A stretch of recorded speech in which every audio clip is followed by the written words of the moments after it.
What's his name? Henry Jones Jr. Like Indiana. We named the dog Indiana. The dog? You are named after the dog? Indiana Jones and the Last Crusade. Oh, hello there. All of us have our video off. This is a video that we just don't like to show our faces on the show. Yeah. How you doing? So I'm gonna put mine back on. Sorry. Got a little crazy back there in the back room. Hello, everyone. Mischief Mayhem movie episode 28. And since there's a really, really shitty Indiana Jones movie coming out this weekend, we figured we'd review a good one. Probably the best one. I think it's the best one. Pretty sure everybody here will agree. Indiana Jones and the Last Crusade. And we have special guest all the way from France. We actually have French people we like. Yes, you do. The uninspired reviewer. How are you, sir? I'm doing good. How are you? Yeah, but does he like us? Depends. You hear that? Struggle. Oh, what a French answer. I mean, hey, I'm French, you know. We don't like anybody. They did help us win our freedom, so you know. We returned the favor. And then some, yeah. Hey, we gave you the Statue of Liberty, I think. We gave you the missionary position to get rid of that shit. You're like, it's okay. It's weird colors now. Well, welcome everyone. Unfortunately, Vex Electronica's internet is very Canadian, so like the government, it's shit. And so she's been bouncing in and out with the audio. I'm not sure how much she's in the chat. So, and she'll contribute as much as she can. It's not her fault that she lives in a shithole, even though we love her. Honestly, my internet's probably gonna just drop out completely like any minute now. So if that does happen, I love you all, and uninspired reviewer, I'm your biggest fan. Thank you, Vex. Don't worry, we love you too. Well, even if I speak for everyone. French, I still love you. Oh, sure. Thank you. Well, for one show, we have a Frenchman Canada. on. Canada it's not that far. Quebec, you know. Yeah. The discount French people. There you go. The discount French people. I love it. Vex, did you have to learn French? They teach it in school for a few years, but like after 9th grade, it becomes like optional if you want. Only for government jobs is it really necessary to be bilingual, and even then, it's not the whole part of the country. But fun fact: the French that like Canadian French isn't even recognized as proper French at all. So if I learn it, I can't even go to France. Yeah. I don't understand anything about Canadian French. Like Québécois, that's what we call it, Québécois. It is horrible. The words are different. Everything is different. It sounds like just French, but someone, I don't know, it just sounds like someone cooked up French in a lab and failed. it's meth that French. Just sounds like Canadian people, in all honesty. Canadians were cooked up in a lab and they forgot a whole bunch of things, including chromosomes. Well, before Vex's internet pulls a maid and goes away, we did have some news that we'd like to celebrate for her and I on the channel. So first off, our channel is officially monetized now. Thank you, YouTube. So we could accept super chats, memberships. Not that you have to, but it's there. And then no, you have to. You have to. That's a rule. Yeah. You got to at least, so you got to. If you're going to be here, you better be a member. Better be a member or the super chat, super thanks, super sticker. So thank you. I could not do it without these lovely co-hosts because the show would be nothing without them. So it's as much their success as mine, and I love you all. Okay, but enough of that. Thank you. Thank you. Thank you. And then also today, our lovely brown friend in Canada was officially monetized on her second channel. So congratulations to Vex Electronica for that. Yay! Pop the champagne. Of course, she can't hear us because her internet sucks. But anyway, hold on. I heard my name. What? We're talking good about you. Yeah, we were saying congratulations on your monetization. Thank you. I'll have memberships up on July 2nd. I'm just gonna use all my Twitch emotes and Twitch badges, so I just gotta import those Canadian prices. So you pay more. No, they're going in USD because I'll be living in America by the end of the year. Ooh. That just reminded me. Oh, thank you. Mike has bad knees. You're a good man. Thank you, sir. We do appreciate you. That's weird seeing that on the channel, but I'll take it. But thank you. Appreciate you all for being here. Obviously, the chat is going nuts, and My co-host White Bear right now is running that chat for me, so he's a beautiful fella. Appreciate that very much. Yeah, I guess we can just start getting into the movie here. So I know I have an affinity for this movie. I have an affinity for the franchise, the real franchise, not this crap that's coming out or before the Crystal Skull movie. I grew up with this. Me and Copa are pretty much around the same age. We grew up watching these as a kid, and a lot of nostalgia, a lot of love for this franchise. I rewatched it this past weekend, and this by far to me is the best one and definitely my favorite. So I don't know how everybody else feels on the panel, but to me, this one, yeah, definitely. It's the first one is great. Temple of Doom, it's a step down. Not my favorite. It's good, but not my favorite. And this just brings it right back up to what. Well, the Last Crusade for me is almost tied. Well, Raiders is almost tied with the Last Crusade. The only reason why I don't like Raiders as much as I do Last Crusade is two reasons. A, the father-son relationship in this rocks. It fucking rules. I love the fact that James Bond is Indiana Jones's father is just so fucking awesome. And then the second thing that that knocks Raiders down a peg, which is a perfect 10 out of 10 in my estimation, and so is Last Crusade. But if you held a gun to my head and said, which one are you taking on an island? I'm taking Last Crusade because Raiders, he doesn't affect the plot whatsoever. You take Indiana Jones and pluck him right out of that plot, and they still get the Ark of the Covenant out of Egypt or wherever they are, to Tanis. They still open it up on the island. They still get their faces melted off. They still and the arc closes up and it's still left on the island. Indiana Jones did nothing to affect the plot in that entire film. So that knocks it down a peg for me. So yeah, I am a Last Crusade boy. I am gay for it. 100%. Absolutely. You are beautiful and gay for it. I love your gayness for this movie because I am with you.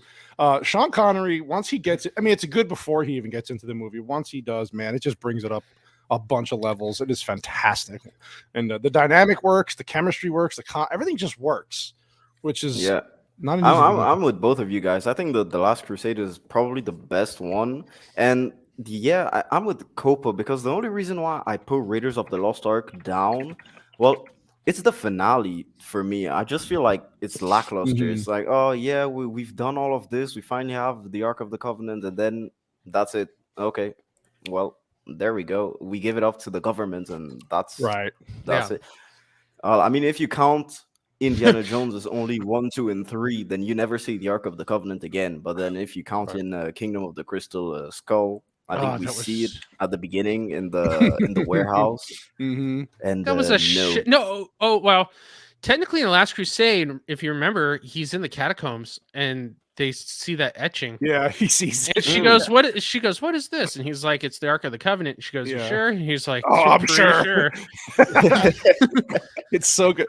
Here, since we're talking about it, let's just get into it now because we can get through this quickly. And I actually love that they go back and show him as a kid in the beginning. And then Copa, you called this out yesterday on the chat. You were like, I completely forgot that there was an actual Young Indiana Jones series. Oh yeah. I completely based off this beginning. So not Sean William Scott. He's one of the Boondock Saints and not Daryl from what you call it. Ramus. Let me see. I'll look it up real quick. Look it up. Go ahead. We'll just kind of scrub through the beginning here.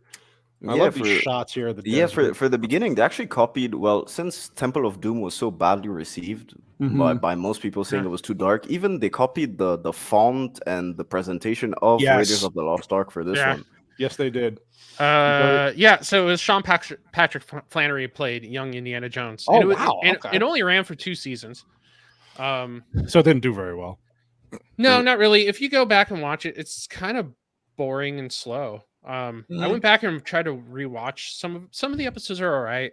Harrison Ford does make an appearance in a couple, but overall it was kind of didn't have the same charm of the movies. No. It has none of River Phoenix's charm here in the beginning that totally nails Indiana Jones. Ooh, that's my favorite part of the dialogue. Whooping.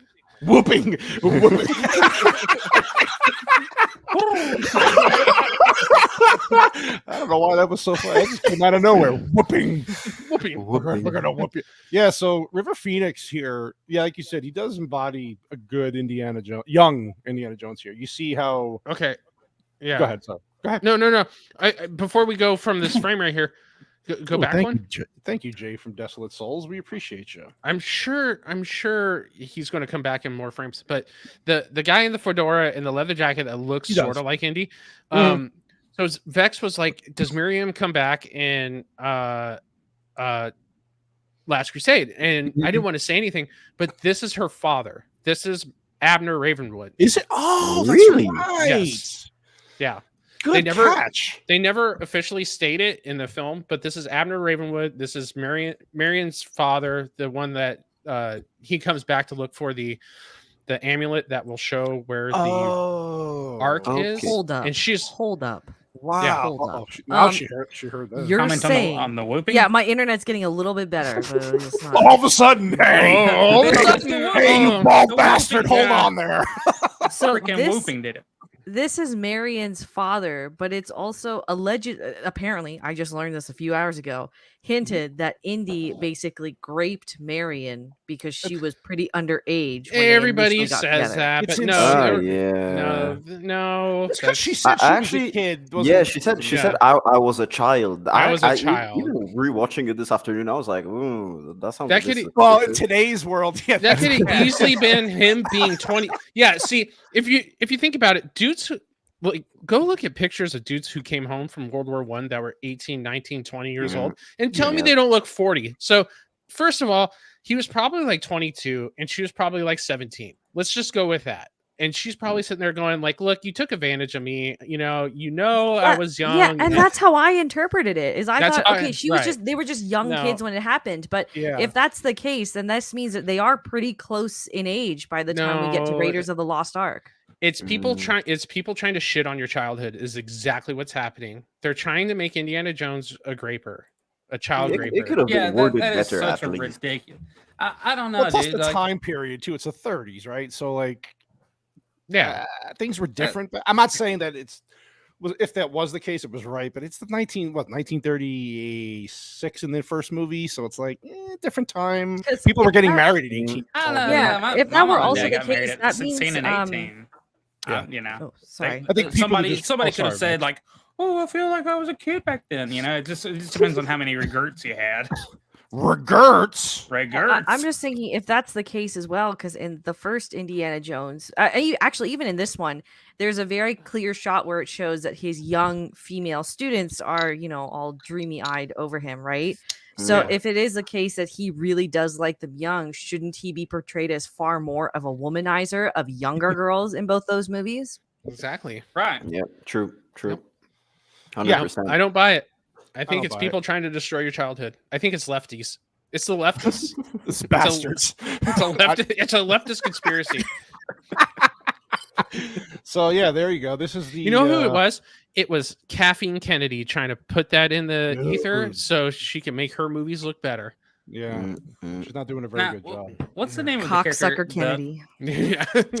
Yeti, Who's what up, the Yeti? thief right there. Who? Which With one? the head thief right there. You Who's just said leading that gang? What's his name? that's the Abner Ravenwood. That's yeah, Marion's that's daughter. Marion's That's Marion's dad. daddy. Oh, Yeah. I didn't catch the that either. actor. Oh, okay. Oh, the actor. I don't know who the actor. Oh, I don't know is. who the actor is. But I IMDb remember it. watching this as a kid, and I was like, "That's Indiana Jones right now. Why is he Yeah. robbing a grave in 1912 or whenever 12. this is?" Yeah, Yeah. plus they got someone that really looks like him when he Yeah. has the hat on. Yeah, he did a great job. They did. I'm a sure great they got job. Bill I'm sure Pullman. I'm sure it's Harrison Ford's like stand-in or stunt double or something. Ooh, that would make sense. That could be good. Totally. Yeah, so he steals the treasure that they're looking, and he's just running, and because he actually says it while he's in the cave, like it should be in a museum, so you Yep. get his early influence about how passionate he is about. And even the way that it's filmed, it still keeps that Raiders of the Lost Ark opening where you don't see Yes. Indy's face until the very end, where Right. you have to realize that yeah, okay, it's a young Indy. This is nice. This is interesting. And it's probably this is actually one of my favorite Indiana Jones sequences as a whole. Mhm. It's I just great. think it's so fun. It captures the essence of Indiana Jones. Yeah, Agreed. yeah. the time period, the wide open spaces, and then just him doing his adventures. This is what has always happened to him. He's always getting in trouble for his treasure hunting or whatever he's doing. So this is plus, good though. in the Lego Indiana Jones game, this is one of the fun sequences. Don't know if any of you guys have played the Lego Indiana Jones It's games. been a long time. They're great. Yeah. This is good. I like his hair. And then this is where he gets the whip for the first time, right? When he's trying to tame the lion. Of course he hurts himself because that's what people do with whips. You know, they said the River Phoenix was actually the first choice to play young Indiana Jones because Harrison Ford actually had made a movie with him back in 1986. So I think that was 3 years before. And he said, and in that one, River Phoenix actually played his son. So he said there's a resemblance. He really likes his acting, and that's the only choice that he wanted to play a young Indiana Jones. So that's why Steven Spielberg got him. The Mosquito Coast, I believe, is the movie he wrote. Oh wow, yeah, I forgot about that movie. Wow. So then they didn't use Leonardo DiCaprio or some shit. Young Leo. God, this is such a power dad move too. Like count his hand up, and then he's like in Greek. Oh God, you got me, Dad. If I may, this entire opening sequence, by the way, because I watched this movie for the first time actually just earlier today. Really? Yeah, quite. I really like, out of all three, this one is by far the best one, and I would actually rank this as one of my top 15 movies as a result. Just because every bit of this movie is just it does what it needs to do, and it does it really well. But I really enjoyed this opening sequence, getting to know kind of the iconic things of a young Indiana, the hat, the whip, and everything. It's something that you don't see in modern filmmaking anymore. They just kind of input it in a line of dialogue between two characters and be done with it. But instead, and this is one of the big things that the Indiana Jones franchise does very well, is just exposition. There's no need for dialogue. They just show everything really well on the screen. So this opening sequence was beautiful in my opinion. I agree with you. And what's interesting is that usually if you see an iconic character and then you watch them pick up all their items like in one fell swoop and in one adventure, you kind of roll your eyes, but they did it so well. And it just flowed so nicely that you didn't kind of roll your eyes and go, oh, this is where he gets the whip and the hat and the scar on his chin. Like they explained it all, but they took a really good care with it. I think what they did the best was the fear of snakes, because at the beginning he just grabs it. He's it's just a snake. There you go. And after, boom, you fall into a goddamn bucket full of snakes. And you're like, okay, yeah, no. Yeah. But it was a giant snake. Actually, it was like a giant snake, and you could tell he wasn't terribly terrified of it. But then it's when he falls into that bucket of little snakes, right? Yep. He's just covered in them. It was like, okay, never mind. I'm still out. Inside his clothes and everything like that, and then he's like, oh no. Yeah. I'm with you on that. If you get find yourself in a bucket of snakes, you're going to be terrified of snakes for the rest of your life too. Yeah, no thank you. I hate when that shit happens. No. Damn, I rolled out of bed and fell into snakes again. Fucking snakes again. Goddamn rattlesnakes are everywhere. No. You know, weirdly enough, that's how my fear of spiders developed. I didn't fall into a bucket of spiders. You became Spider-Man. Keeping all these French spiders in a bucket. Wait, you didn't become the French Spider-Man? Oh no! But I actually had a dream where I was basically surrounded by spiders when I was a kid. Yeah, I mean, it was horrible. There's a scene of a movie called The Covenant with Sebastian Stan in it. I don't know if any of you guys have seen it. And there's a dream sequence involving spiders in that one. And that's exactly what happened to me in my dream. And ever since, so it's been over a decade, I'm absolutely terrified of spiders, no matter the size. Wow. What about part 2 when he has to reach into that hole and all those spiders and everything else is crawling all over his head? Oh, yeah. That's great. That's great. Oh, yeah. Yeah. Out of all of the like critters that they got, that was the gnarliest one for me. Was when he had to Yep. reach his hand in that hole. Yeah. What? Oh, Wait, yeah. I'm getting dirty now. When he had to reach his, I don't- reach his- this is not the dirty I like. It When he was had to like a reach- spider glory hole, but yeah, he nothing like good happened. he had to fist an insect hole. And I like how before even the scene spit on before it. this where the people come back to get their treasure, the dad is like not even paying attention to him. He's just, you can see he has his book open where he's getting all his Grail stuff, and he's just obsessed with this, right? So there's a picture of Mary in the book, and he's just writing more information down. And meantime, his son comes in with a freaking cut. He's trying to talk to him, and he's like, nah, like hoping for the power move. He's like, nah, I'm good. And It's then, one of 3 times that not getting to finish your sentence in this movie has Right. caused a problem. But yeah, that happens. you notice it's a reoccurring this theme. This guy who has a scar on his face too, just like Indy. It's different placing, but it's a scar. So very, very similar. But you're right; they casted well for this part. And then I love that. Well, they're not going to show it here, but the transition when he puts the hat on him for the first time, and then when he puts his head down, he looks up. It's Indy on the ship. Yep. That's good work right there. It's good editing. It's good work. Yeah. And then you find out it's the same guy that took it from him back then. He's back again, and this is 1930. What year is this going? 1938. 38. Yep. It's 38. So okay. The beginning is 1912. Now it's 1938. I like what the guy. He's like, this belongs in a museum. He's like, so do you. Wow, this is the greatest comeback ever. It's so badass. Like Yeah. your mom. Oh god. Yeah. So cutting. Yeah. I And bet you they're gonna obviously- use that comeback in Dial of Destiny. Oh, Yeah. probably. 100%. They're probably gonna go back to all these scenes that happen in Dude, each movie, and that's what's No gonna joke. happen. I hear there's this part where they're both climbing up. Him and Phoebe Waller-Bridge is climbing up the side of a mountain or whatever, and he's No. sitting there fucking complaining about all of his joints aching and his back hurting and how old he No. is. And I shit you not, Oh. like that No. is a scene that's actually in the fucking movie. He's 100 years old. What do you expect? Yeah, but he's sitting there complaining. Dude, do you want an Indiana Jones that's complaining about knee joint No. pain?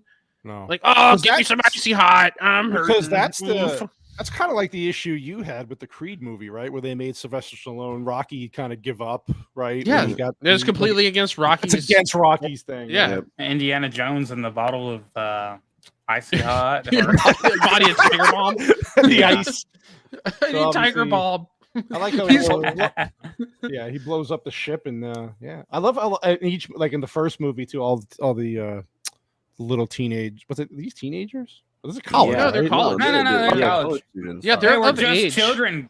Yeah, should Cannoli. be- Yeah. Sorry. Well, he was One thing I've always liked about Indiana Jones is this is especially for Raiders of the Lost Ark, and I saw this a bit less in The Last Crusade, but Mhm. when he's a college professor, when he has his glasses, his suit on, it's kind of like Clark Kent and Superman. He's a Yeah, different yeah. person. Yeah. You can see through his mannerisms, through everything, and then once he has the whip and the hat, he's like, "Yo, Mhm. I'm the man." You give a man a whip and a fedora, things change, right? I mean, Yep. yeah. I like how his office is all fucking dingy and small, just kind of like run down. But He packs us so full of bull crap. yeah, look at all that. Hom- Yeah. Homie needs a red stapler down there. Yeah. Yeah. They're And gonna they need gave you me to bug take. spray and they turned off the lights and I said, no, You need to take I care of that roach problem. Yeah. Now, see, you were talking about the cut earlier with the hat. I Yeah. like this. I like this cut better.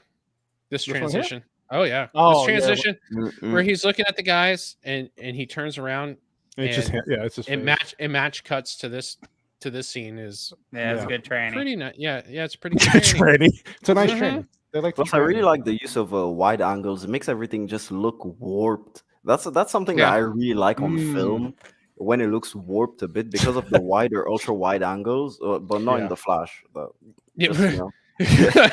Yeah, Spielberg is known to use the wide angle lenses like very liberally. Holy shit. I tried to say that word. Jesus. Oh, well, your brain can't comprehend the words.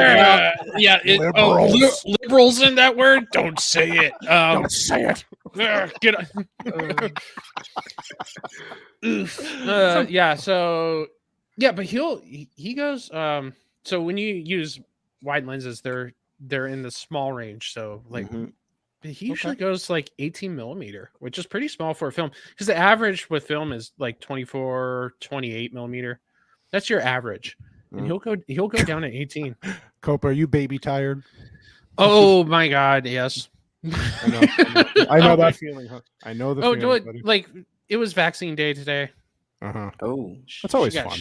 Yeah, she got shot up. She got shot. And then Copa yelled at her and like, "Don't you cry, child." I was like, "Don't you cry. Get out of my law." Okay. Get out of the office." This is a pretty fancy place for 1938, dude. Well, he's rich. He's a man. Yeah, but it's got built-in lights and shit like that underneath. For that time period. Yeah. That's a hell of a close encounter chandelier, dude. That's the fucking mothership. Don't tell me any different. Yeah, that is so true. So they find this tablet. Basically, it tells them where the Holy Grail is, and it's funny because I don't know how you felt about this, guys. Where the he's witnessed all these things throughout his life, right? The Ark of the Covenant and the voodoo shit in Temple of Doom, but yet he still has a problem believing in God and this whole thing. Now, some people had issue with that with this characterization throughout all the movies. Like, how the fuck did he not believe in anything when he's seen all this stuff? Or is it more of because his father was pushing it so hard that he's just like, yeah, I don't want to do. I just don't care. That could be a thing. I mean, yeah, his father did basically like ignore him for most of his life, because of this. Yeah, the type of things that he's into. But yeah, did he ignore him though? Because they had that little tiff on the blimp, and he was just like, "Yo, dude, what I taught you was self-reliance. I didn't ignore you. I didn't tell you to do your homework." Yeah, I mean, you can do both. You can do both. I mean, yeah, there's some people in certain cultures that go to the gas station for cigarettes and milk and never come back, and that might be pulling yourself up by your shoelaces or whatever, your bootstraps, but what it sounds like to me is that Indy, when he was a child, was a little bitch, and Henry Jones Jr. was like, "Dude, I have to teach this kid some hard knocks life shit here." I think he taught him Latin. They even taught him Greek and everything. But I think the problem is that in the Last Crusade, what he's looking for has a lot of sentimental value to what his father has. So I think that's what's keeping him back. But I mean, for the Ark of the Covenant, even as Jay said, his comment was like, technically he didn't see because he had his eyes closed. True. I mean, they all disappeared. So you could guess that something crazy happened. Thanks, Beard, for dropping in, buddy. I guess you're right. I'm just saying, because even in that movie with the Raiders of the Lost Ark, he was like, I don't believe in fairy tales, and then but yet he was aware of its. Like you said, he didn't see it, but he was aware of the power enough to like tell Marion, "Hey, keep your eyes closed," and then they're all gone. It's like put two and two together. I'm fine with it. I think this is more of the dad issue than him because at the end you see that it actually does work. He does have some sort of faith, but okay, stop playing it. I don't want to get copyrighted. Jesus. So he goes home. Is this where he goes to? Is this his dad's house now where he goes to? And then everything's just torn apart in the house because the people were looking for the book, right? His Grail book that like has maps in it and stuff. Yeah. So he just decides, all right, fine. I'm gonna go look for Dad. So he joins up with this guy, Dr. Schneider, and then they travel. They travel. What do you think of these transition scenes like this? I like them. They're great. With the map, like it's just an old school feel to it, right? So a little bit of movie trivia here. Telescope.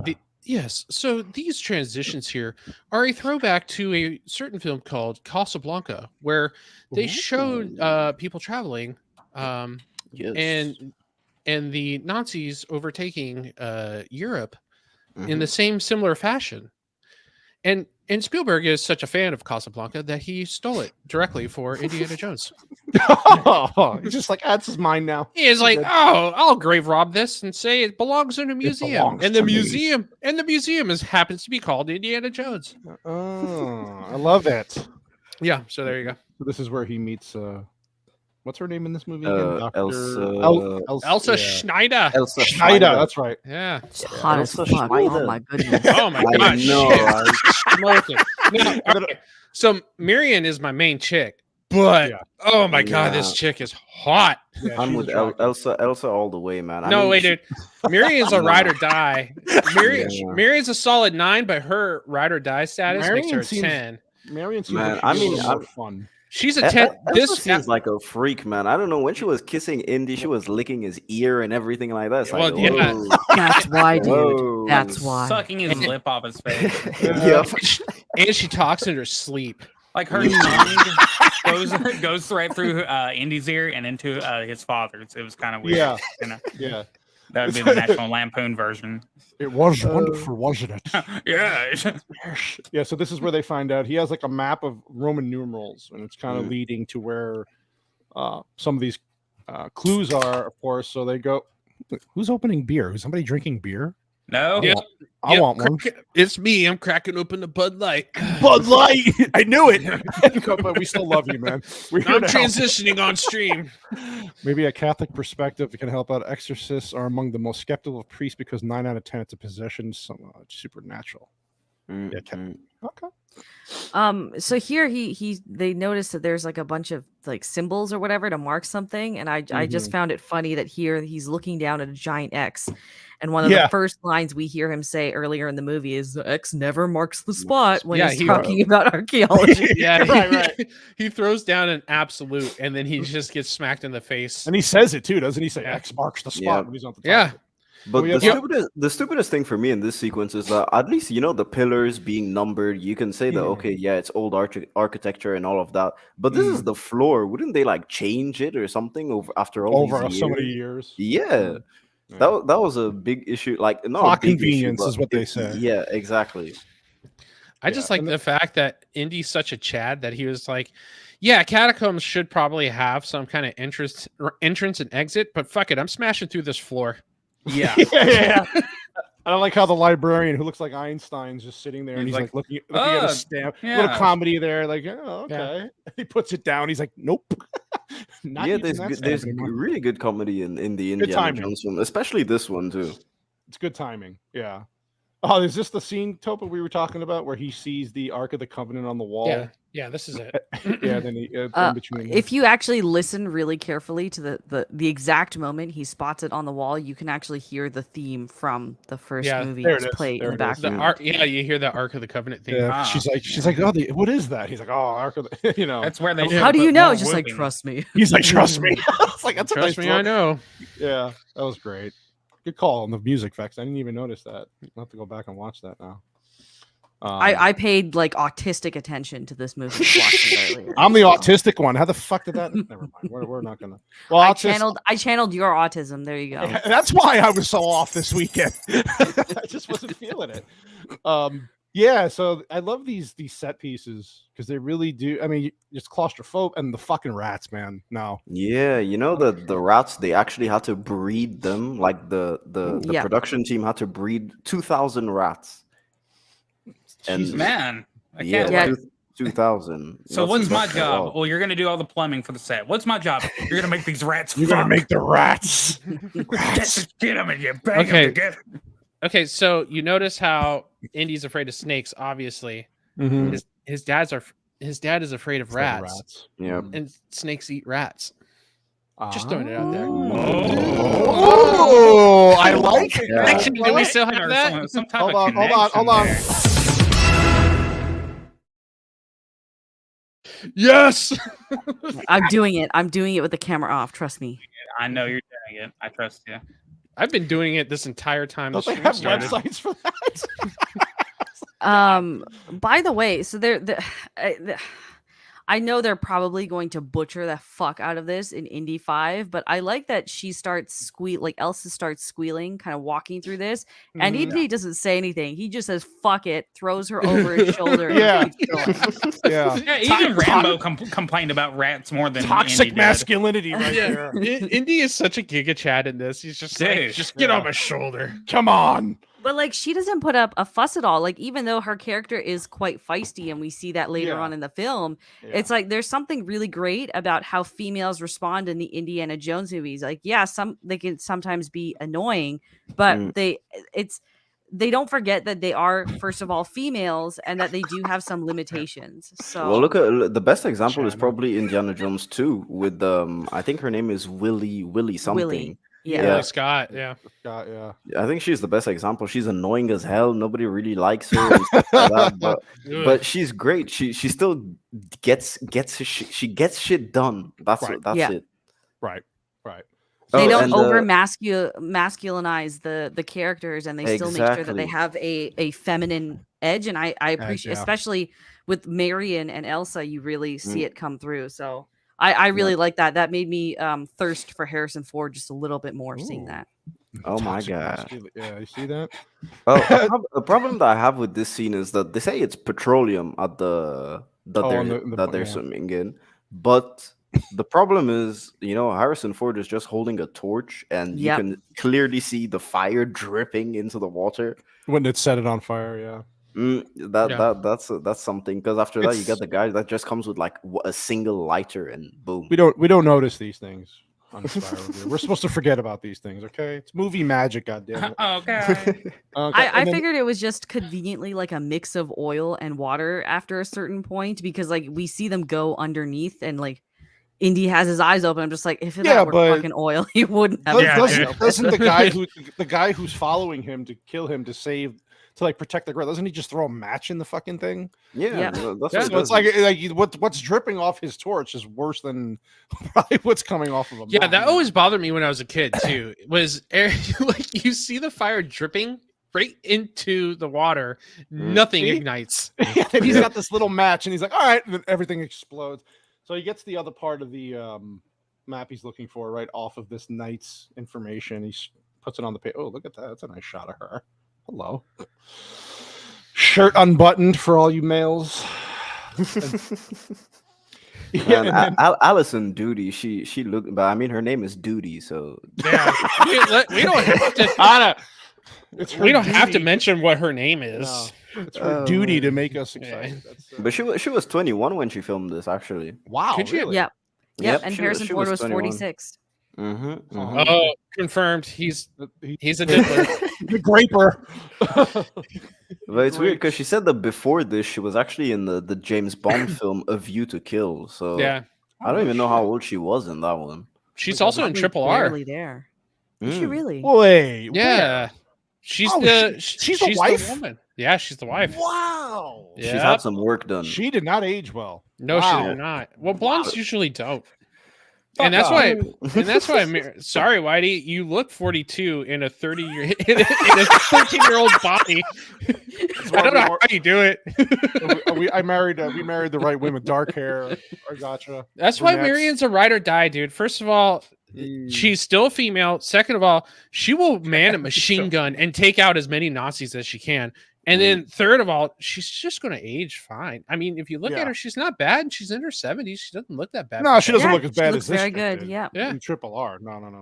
No, Triple R. She's rough. I like the sequence with the boat chases. Now, I think there was only maybe, I don't know. I read this. There's only a few brief scenes here with CGI. Like just most of it was practical from what I read. There's a few scenes where the boat explodes. They use some CGI. No, it's that all practical? The boat. That's after. That's with the plane. Yeah. The plane, okay. But with this one, there's no CGI whatsoever. It's actually Elsa Schneider, like the actress that's driving the boat. This is awesome. And everything was. So she's the one who went in between the boats when he said, "That's a typical woman driver." But it worked out in the end, right? And this is another thing. It's not trying to pit one sex over the other. No. It's like, yeah, she fucked up, but look, it still worked out to their advantage. And then you don't see either of the characters harp on the other one afterwards because there's clearly a bigger problem at hand, right? If that was today, it would be like, "Oh, you're a typical male." That's what I mean. Like there would be this entire argument that would come afterwards about how one gender is better than the other. I guess women can drive after all. It's very refreshing, even though this movie is almost 35 years old now, to just see characters be characters and not have this gendered bullshit kind of put in there just for the sake of being put in there. And you know Phoebe Waller-Bridge is going to be exactly what you're describing right now.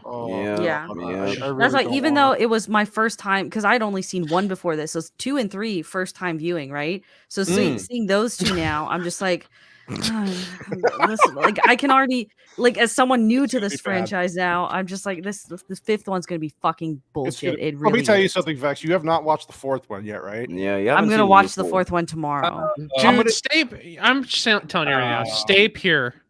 Stay pure. But it's from my understanding, there is some stuff that happens that might kind of be related to 5. Sure. Oh my god, are you really? Do you really feel like you're going to be lost in 5? You're like, oh my god, if I only watched 4, would I understand this? Probably not. Watch a recap. Watch a recap. Yeah, I was gonna say watch a recap. It's literally the worst. It might be one of the worst movies I've ever fucking seen in my life. It's so bad. And it's like 2.5 hours also. It's long and it's so fucking stupid. It just I agree with the uninspired reviewer. You're better off watching a recap of the basic points of the movie than watching a 2.5 hour movie. It really is that bad. I mean, so I heard from someone that watched this, like just the stream I was in before, that it is 4 is slightly better than 5. That tells you that's the truth. That's fucking pathetic. Which we kind of knew that might be happening. I mean, nobody was happy with 4. I mean, George Lucas. I don't remember properly, but I think he apologized or something like that. But one of them did. I think it was it was either him or Spielberg. Yep, one of them apologized. And it's kind of funny because like Spielberg said that he made this film. And he put in a lot of effort into this film as like for what's the word I'm looking for? To not what to end the penance? Holy crap. Okay. Yeah, penance would work. I think if you're going in the right direction. Okay, it's penance for how bad 2 was, Temple of Doom. Because people did not like Temple of Doom, so he put in a lot of effort into this one, and it shows. So it's funny that he goes and fucks up again with number 4. Hold up. Did you get distracted by Frank Zappa on the screen here? yeah. Sorry, I love this scene though, with the bridge, the freaking propeller of the big ship just crushing the boat, and he's like, it feels like gonna die. This entire Venice sequence feels like a Mission Impossible movie. Yeah. It was an excuse to go somewhere else in the movie. And with the propeller scene, they actually that wasn't even on the in the river. They actually built a small river, and it was I think it was 15 feet deep, and they could pull the boat towards it so that the actors wouldn't get hurt. Because I mean, they actually did everything for real, and it pays off. It just looks so good, and it adds so much to the tension when you're watching the movie. When the difference between green screen and crap and CGI, and then you see this, you go back and see this movie, you're actually kind of like, God, that's kind of tense there. Yeah. What's oh man, what's the brotherhood that this guy's part of again? No, Sisterhood of Traveling Pants. I like that better. Yeah, the mothers. He's a protector of the Grail. Oh God, I can't remember. It was like the Brotherhood of the Brotherhood of the Crucible Sword or something like that. Something like that. Yeah, it's the same thing that they did in the Mummy. Those people that were like there to protect the artifact and all of that. I don't know if you guys remember that, but I don't know. Maybe they probably took it from this. Yeah, there's a lot of you can really like watching all these movies now. You can see that The Mummy was basically a love letter to Indiana Jones. Oh, absolutely. Yes. Yeah. There's so many. It's so many things taken and borrowed from each other. National Treasure. Yeah, those movies were definitely taken from this. So he basically tells him where his dad's at. He's at a castle on the Austrian-German border. But wait! Before you move on, this guy with his entire society, they literally just killed like 2 or 3 of his friends. He lets him go. And they're cool. They're cool now. Yeah, they're like, you tell me where my dad was. I'm happy. Shit happens. It's like what the This is actually a problem that I have with the movie with stuff like this. It's like what this guy actually, you could probably remove him from the movie. And his entire thing wouldn't. Yeah, it's not really necessary. It feels like they shoehorned him into it.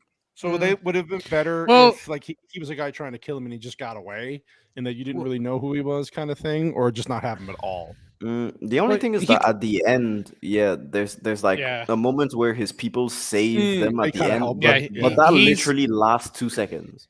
Sorry. Well, he's there. Remember that He's movie, here to be. He's there to be a Deus Ex, and George Lucas and Spielberg understand that you cannot Deus Ex something in the third act without introducing it in the first act. So that's why he's here is just basically to jump in. But I always got it that he made it clear, like, yo, if you're going after the Grail, dude, like I'll pop you one, but if it's your dad, that's fine. So I'm pretty sure that they would have killed Indy at that fight. I don't think has Bollywood ever done an Indiana Jones movie? Oh, India Jones movie. Sorry, India Jones. India Jones. Probably Gord. I don't know. Okay, you remember that movie, that Brendan Fraser movie, The Mummy? Like, yeah, it seems like those characters, you know, like they took inspiration from that guy to make that movie, just to have like this secret group of, you know, there's a lot of copy and pasting from this franchise to other things. But yeah, this is. But I don't mind that. I wouldn't even mind another Indiana Jones that was a copy and paste job, really, because that would be really monumentally better than what we're about to get. Yeah, that's all. Oh God, yeah. I Like, agree. Oh my God, she looks so fine in this robe. Oh, this robe is flowing. I like how he goes into his bedroom. It's torn apart. Then he goes into hers, and she's listening to this music really loudly, conveniently, while she's in the bathroom. When we find out later on, she's part of the whole thing. Well, she didn't want Andy to hear her taking a big dump and all that. So turn on the shower. All that petroleum air. Jazz music going. All that petroleum and boat rides. Maybe. Yeah, dude. That'll knock one out. Oh my God. And here's another Chad thing. He said, at least I let you tag along. Bah! Yeah. Fucking Indy, man. Indy's the man. Yeah, see? What do you think is going on? Yeah, so they're just kind of... Yeah, so they found out the dad had a map and he has all these secrets. And look at that face. I mean, you can tell why they had Sean Connery play his dad, because Indy, when he's with a woman, especially with Elsa, he really acts like Sean Connery's James Bond, even down to the way that he they might kiss. Slap. The way that they kiss. yeah, he might be doing Sean Connery things. I don't like how he's like, I don't like fast women. He said, "Whip it good." That's the scene where the ear bites and the all the good stuff happens, and of course they do their thing. They take care of business together. Yep. Look at Venice, how pretty. But this is where they go to Count Dracula's castle. And then I like this scene here because she's like, how are we going to get in here? I like how he pretends he's like an art collector or something, looking for tapestries, and he says he's looking for tapestries. Where are the tapestries? My favorite part is here is like, achoo, now look, I've gonna caught a sniffle. He did this really well. His Scottish accent was great. It was great. And she looks all innocent with his hat on. He's got hers on. It's such a funny. Again, the comedy just works in this movie so well.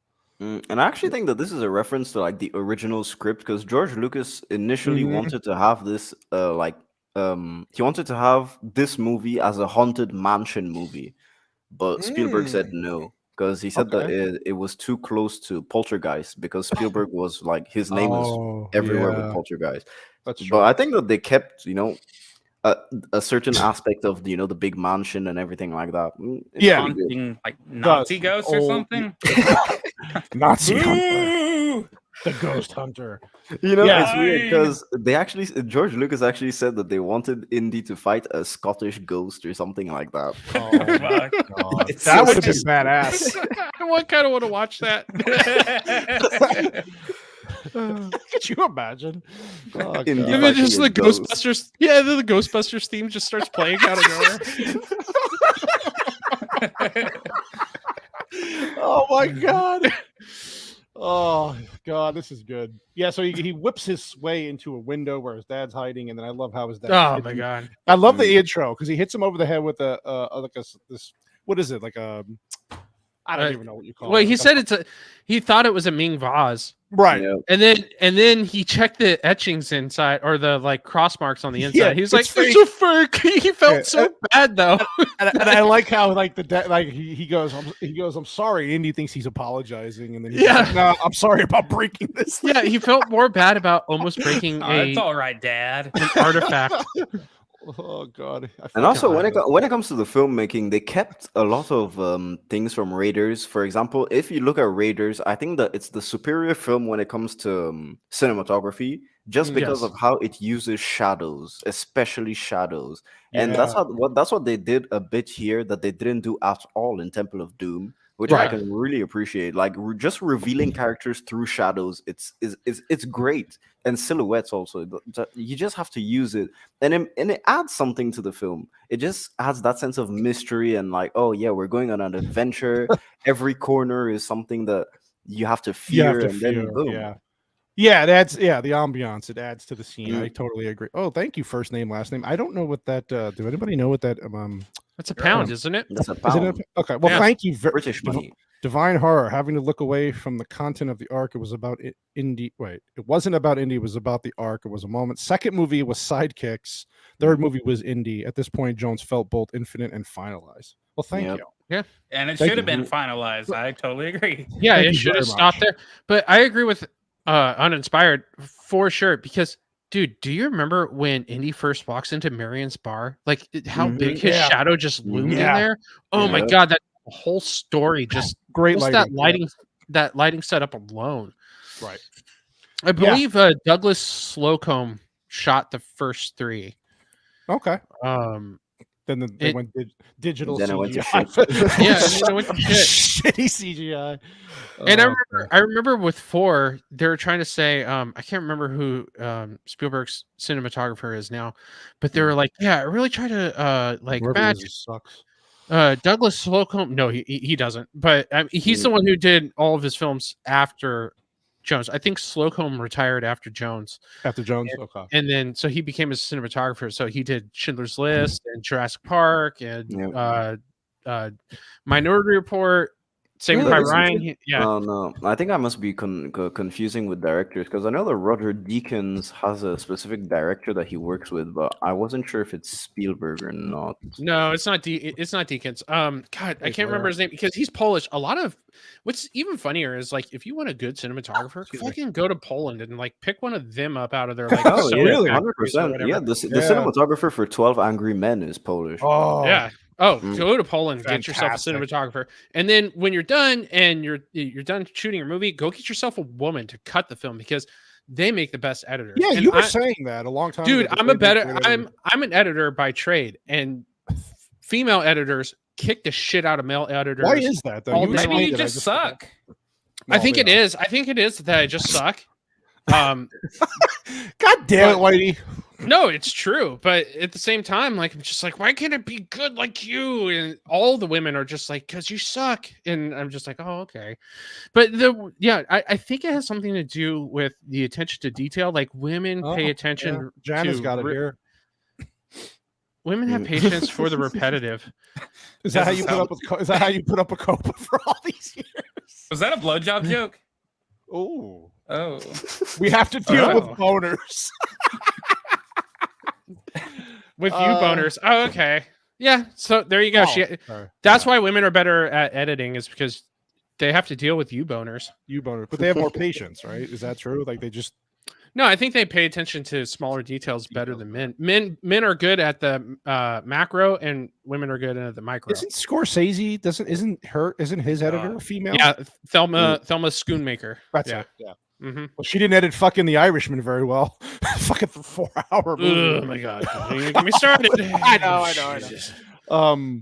Yeah, so I like this part where the German soldiers come in. And he's like, "Where's the deity?" And he's like, "Oh, you think I'm stupid enough to bring it all?" And Indy just looks at him like, I love the fact that he's like, "I should have mailed it to the Marx Brothers."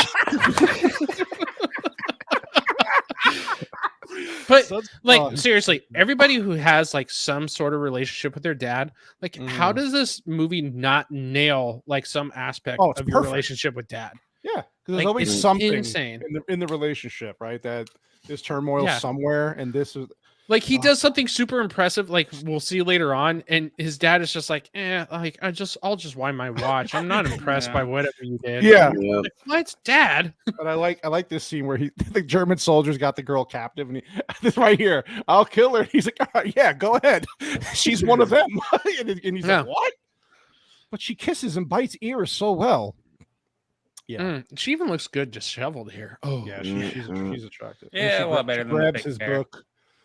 But you should have listened to your father. Did anybody catch? Like, did you know at any point, like, there's something fishy about her from the beginning? Like, she had a good thing. Not really. They did a pretty good job hiding it. I don't trust Austrians, so yeah. the whole fucking time. Fucking piece of shit. But Whitey, your favorite painter is a failed Austrian painter. I can't. Yeah. Can't get these fucking clouds right. That would kill all the Jews. He wrote books. God damn it! About yeah, like this. How did you know books about his comfy chair? How did we know? How did you know she was a Nazi? Oh my god, the Eskimo brothers scene. Yes. Like, oh, we're about to find out we're Eskimo brothers. Cool. Yeah, he talks in his sleep. Oh god, I was swimming in Dad's pond. I like this part about he's like, oh, they gave it to Brody, and he's like, oh god. And I like how Indy plays him up. He's like, he knows all these languages and every custom. And he's got a 2-day head start. And he's probably got the Grail, and you see him walking around with like chicken feathers on his face. Like, does anybody speak English? This is actually one of the worst. Just before this scene, like not before this scene, like just between this one in these 10 seconds, it's the worst performance of the film. It's the worst line delivery I've ever heard in Indiana Jones in general. Because the dude, from the guy dude in at the the back, yeah, this is literally what he says. He said, "Where are these missing pages? This map. We must have these pages back." I'm just like, it was a little strange. Like he's actually a British guy, and they made him do an American accent. But if you pay attention throughout the film, you can see his accent slip in and out. I do remember that scene. He's like, "Oh, hi, Indy. No, I did not hit her. I did not. I did not." Unlike the master Sean Connery, who played a Russian submarine commander in October, and a Spaniard, never slipped out of that Russian accent ever. No. He's a and fire the nuclear a Scottish guy playing an English guy. Some things don't react well to bullets. That was a good movie, though. Oh, absolutely. As soon as you get over the fact that Sean Connery's supposed to be Russian. He's speaking British. Yeah, sure. That's up, Tyler. Thanks for dropping in, buddy. So this is the part I was talking about. He'll blend in, disappear, and then he's just like walking around like, what do I do? Oh, God. And then they talk about it. They brought him back. They brought this guy back who was really good in the movie. Yeah. His name literally means like prayer. Yeah. They did a great. He was great in the first movie. Yeah. Bad dates. It's I think it's what is his name? It's John Rhys-Davies. Davies. He's Gimli in Lord of the Rings. Yep. That's right. Isn't that crazy? God, what's it's insane. Amazing camera work there by Jackson. This fucking guy. And that's the thing about Lord of the Rings. I mean, I don't want to go on too much of a tangent on Lord of the Rings, but the first go ahead, Cope, it's your show. Yeah, well, I'm just saying, like, we were talking about practical effects versus CGI, and like, if you watch the first Lord of the Rings, all that shit was just practical effects and camera tricks to make them look like hobbits. It's amazing what they did. Yeah, and I mean, you contrast that with what they did in the new Dungeons and Dragons movie. I don't know if you guys have seen it, but I have not seen it yet. I haven't seen it yet. No, there's a scene with Michelle Rodriguez and. I forgot the actor, but yeah. So they basically have that big and small size comparison, but they did it almost fully CG, and it looks so bad. It just looks off. You can always tell. You can always tell. Yeah. Well, we're gonna review Lord of the Rings someday, Copa. So you can have at it, buddy. Yeah. Better be extended. Lord of the Rings someday, but today, the 5-hour movie we'll talk about. It's gonna be the extended one. I told you. It is. Yeah. It is. We even the only way to watch Lord of the Rings is the extended versions. Exactly, I've never seen the theatrical cut in my entire life. You didn't go to the theaters to see it? I was born when. Okay, never. I was born when. Are you calling us old? I was born when the Two Towers came out. There you go. Jesus Christ. Yep. I am So, what's your excuse of not seeing it in theaters? Come out, baby pops out, you go right to the movie. Yeah, I'm dude. not the youngest one here anymore. Yay! Face is like, yay! God, I'm fucking old, man. Oh my god. Nah, don't worry. I was born when Spider-Man came out, so Sam Raimi, the original. I was like fucking. 2002. Yep. Yeah. The prepubescent reviewer. How does that make you feel? Like, he was a kid when Spider-Man came out. How fucking never mind. I can't. But I wasn't even a kid you could barely call that a kid. I'm gonna say it. I'm gonna make myself feel better, okay? I'm gonna say it. I like this part here where she's Dude, like, I don't know what the fuck you're talking about. I'm a Ryan Roger Athe, 24 years old. How you gonna disrespect that man like that? Come on, man. That dude's a I'm wizard. blonde, so I'm He 46. is a wizard. Oh, I love Ryan. Ryan Rogers the fucking best. But yeah, I love really when he first told me, I was like, no, there's no fucking way. And There's then absolutely no way. yeah, I love him. Anyways, Yeah, I sorry like how this part. No, you're good. I like how this part where she's like, "It was wonderful, wasn't it?" Talking to Indy, and the dad's like, "It was wonderful."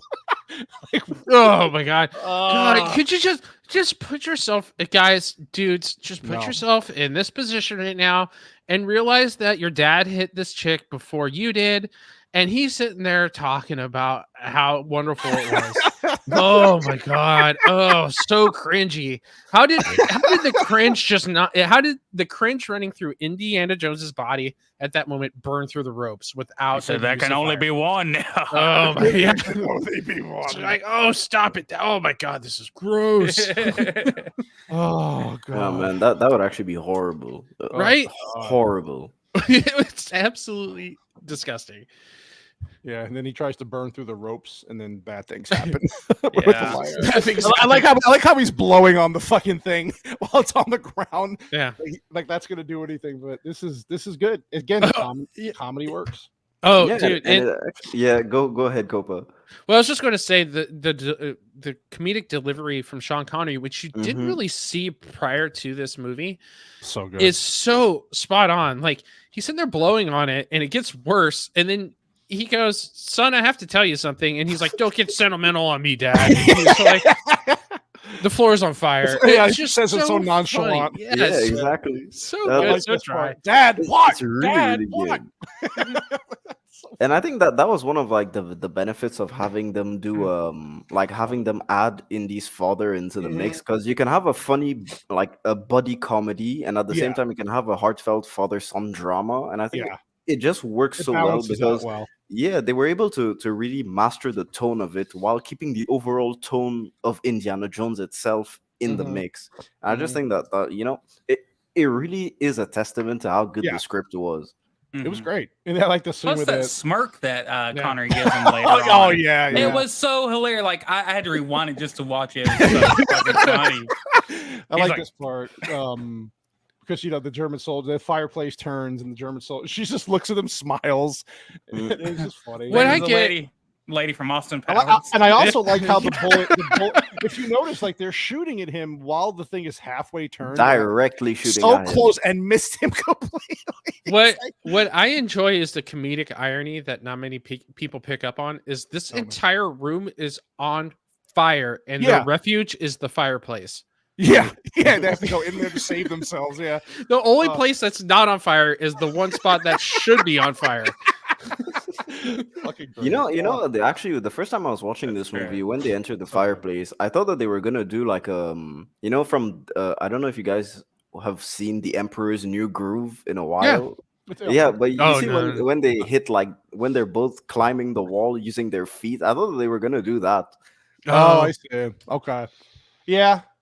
I haven't seen that movie in a long time. God, Yeah, it's been a while. have to Now you rewatch make it. me want to watch it when we're Yeah, done. I know. Now I got. Oh man, it's great. I actually watched it again like 2 weeks ago. It's so funny. I was laughing the entire time. It was way better than I remembered.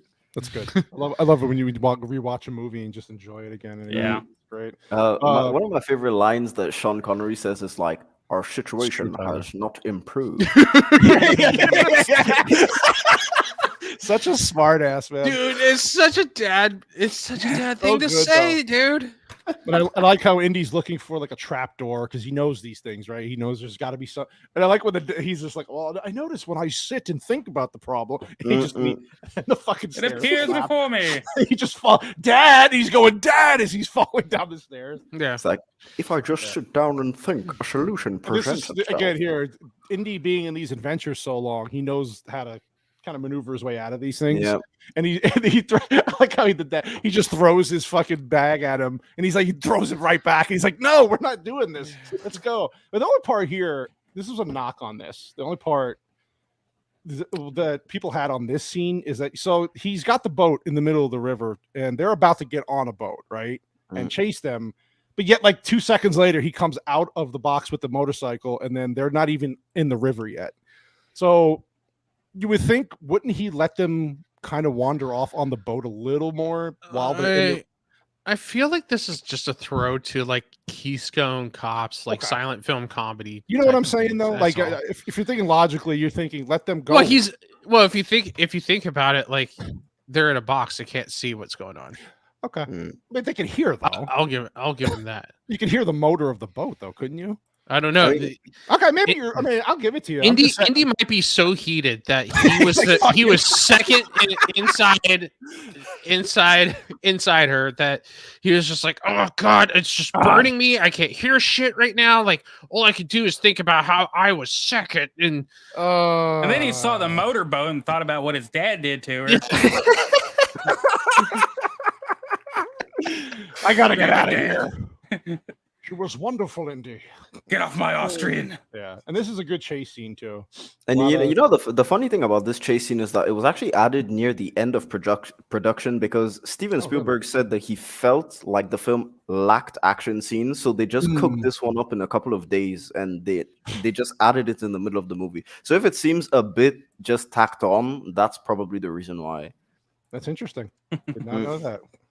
Yeah, I like this though. This was pretty good. It's pretty good. Yeah, it reminded me a lot of I think it's The Great Escape. Yeah, with Steve McQueen when he's riding around in his bike. That's a good point. And I like how like every time he does something he's proud of, he looks at his dad, and his dad's looking at him like, "You fucking asshole." Checking his watch, like winding up his watch. Man, George Lucas actually lives around where they filmed it because since they did it at last minute, they just went to film next to George Lucas's house. So I don't know how big his property is, but damn. Wait, is this for real? Like this was last minute? Yeah. This was like in Modesto or whatever. Like this was last minute when they had already gone into the editing process because Spielberg literally said he didn't feel like there were enough action scenes in the movie for an Indiana Jones film, to be precise. Okay. And so they were just like, all right, you know what? Let's try and add this. And yeah. So I wonder where it actually led to when they would leave the Nazi base to go. I actually wonder what it would have been like. So do you know where they originally wanted to stop? No, not at all.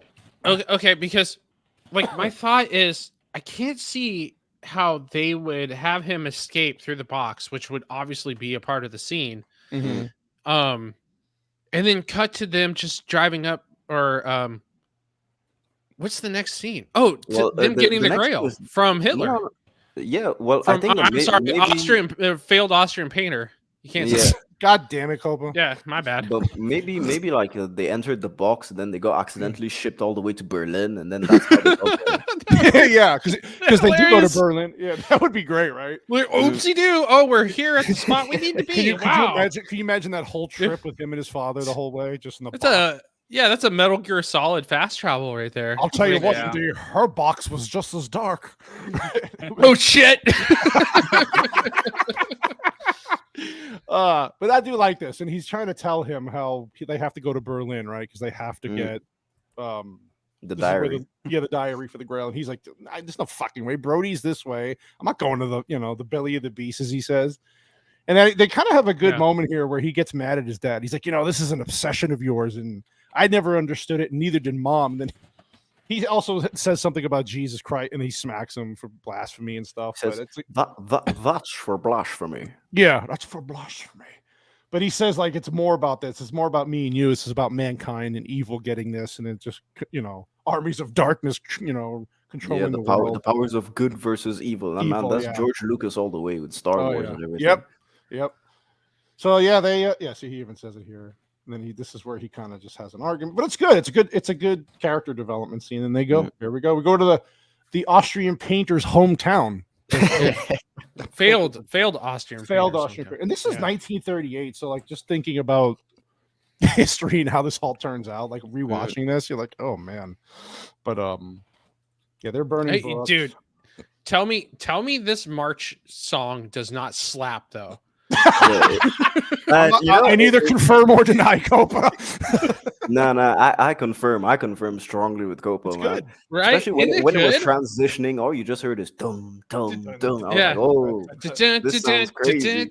Oh, dude, like this song slaps. Copa, what were you doing in your house? Were you marching a certain way while you were listening to this in your house? Yeah, I was, We are Italian, so technically we do have some background in this. I mean, well, no, I'm Sicilian, so therefore we were against Mussolini the entire time. So and we did help the Americans out. So I'm the only asshole then. Like you're a northerner, so technically, for the most part, so you're a yogurt eater. But I'm a quarter Sicilian, so there's like a little bit there. There's a little bit there. Like you felt kind of bad while doing all that stuff, but I still follow Mussolini. With my blonde hair and blue eyes, don't know what you're talking about. Yeah, right.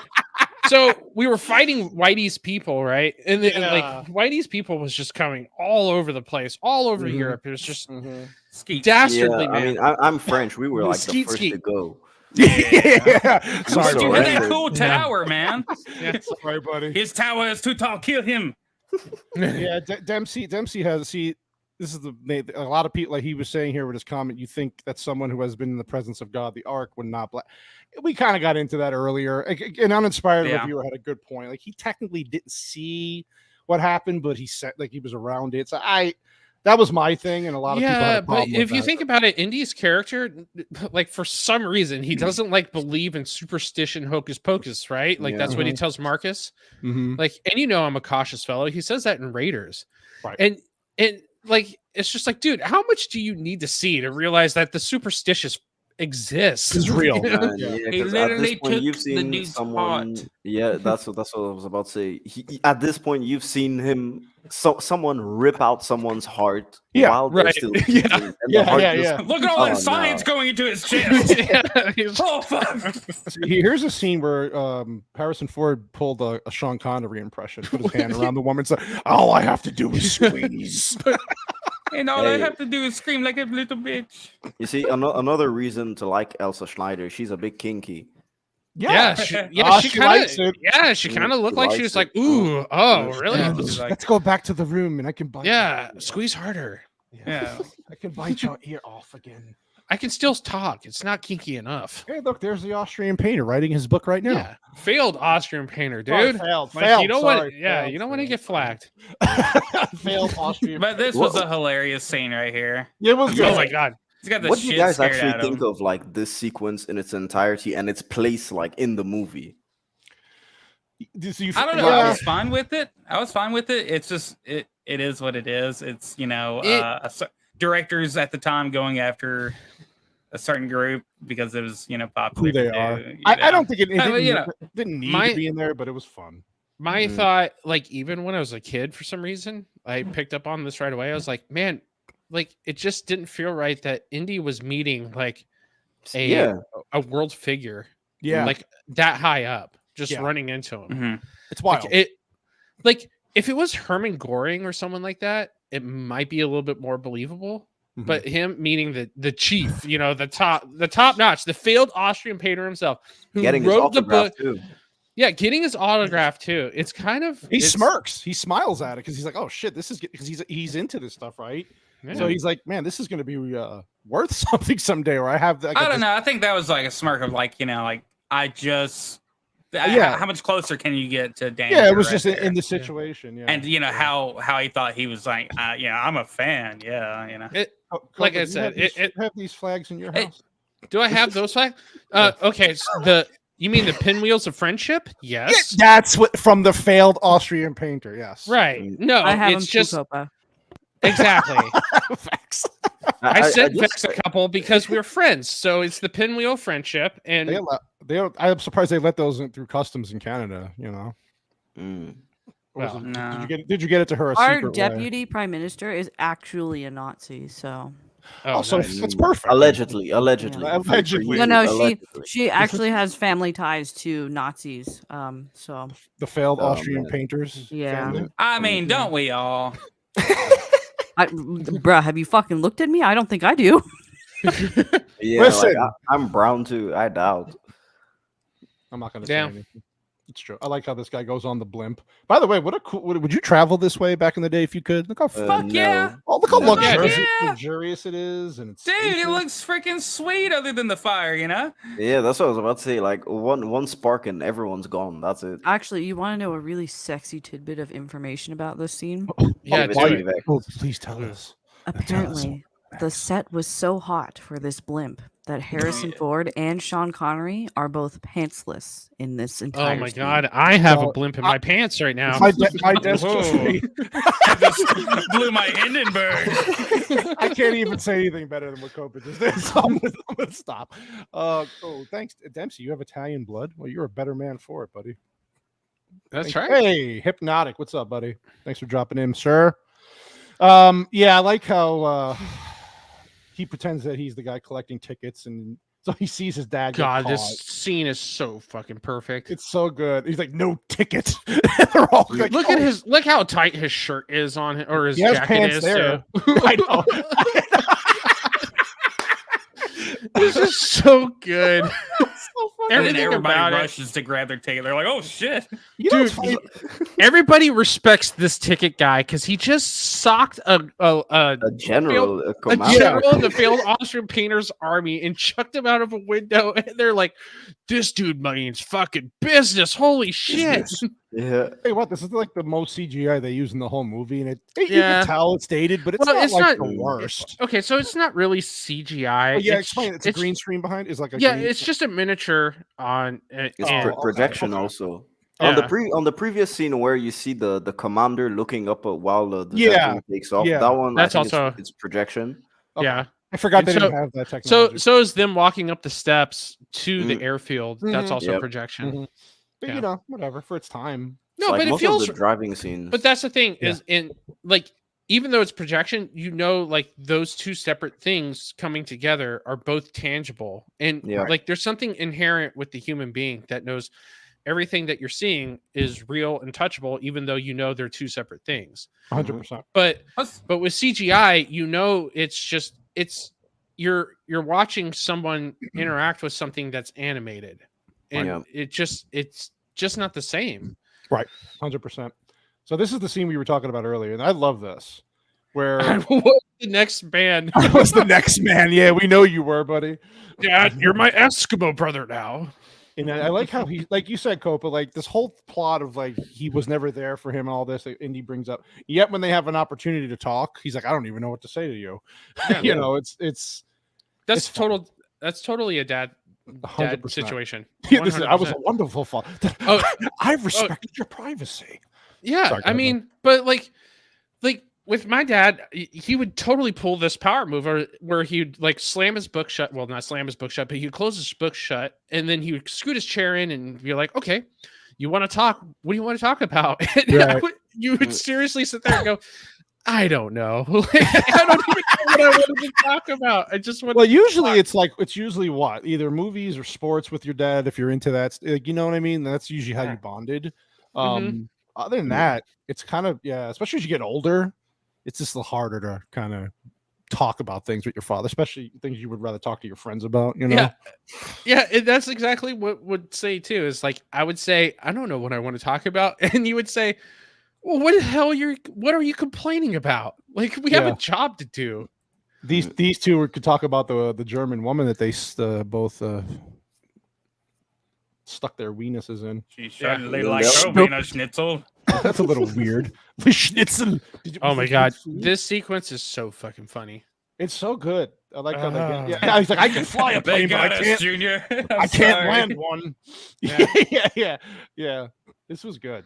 I'm this talking about. This is the one where they use like a lot of effects.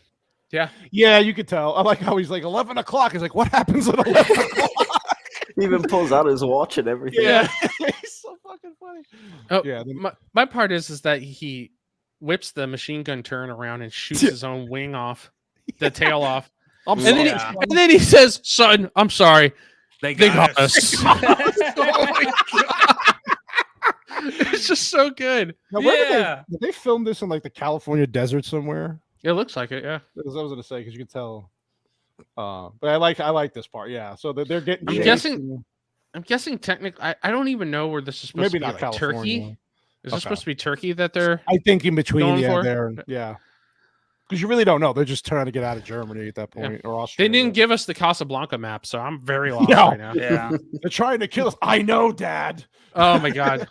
that very spot, that exchange of dialogue is a very big reminder of me and my dad. Like ever since I watched that, I knew for a fact that is something both me and my dad would say to each other. Is my dad would sit there and say, "I think they're trying to kill us." I know, Dad. And then he says it's a first time experience for me. He's like, it happens to me all the time. Like that entire exchange would be like me and my dad. So good. And also during the action sequences, what they do is they play on the two strengths of the characters, where you can see that like his dad is more of a bookworm, so he does smarter things, while Indy is basically just a brute in comparison, and he's just going around and just trying to do whatever he can. Yeah, that's a good point. Like this part was funny with the guy. So the guy drives the plane through the tunnel chase. I look at his face, and I like how he just goes right next to them while he's kind of going. Yeah, you just see them slowly gliding and just looking. He's like, "What the?" Well, they don't come any closer than that. Yeah, those shit. And then of course the bomb drops and they get stuck in the hole, just like the what happened with the German woman.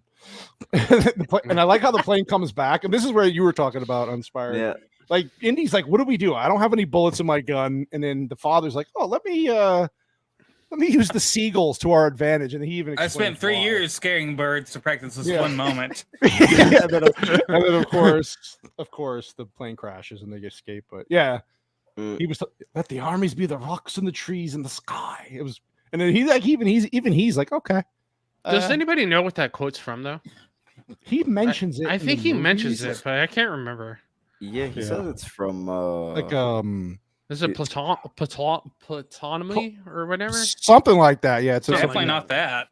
No, it's not from the Republic of Hawaii. But yeah, fun thing about the seagulls is that they actually had to use doves. They tried using seagulls and it didn't work at all. It was so bad. Yeah, it was so bad. They tried making them fly and everything. So in the end, they just put I think it was about 100 plastic seagulls, and then they just released doves in front of the camera when they were flying. They just got fed up. Hey, it looks good. It does. It looks right. It looks correct. Yeah. So they're trying to buy off this guy to get the Rolls Royce. Oh, dude, uninspired. Me, you rolling in this, especially with that flag there on the side. Yes, let's do it. Yes, friendship flag. It goes 0 to 100 in 12 seconds. 12 seconds. 12 seconds. Dude, that Rolls Royce, that would a badass car. Oh my God! Rolls Royce making cars and what's it called?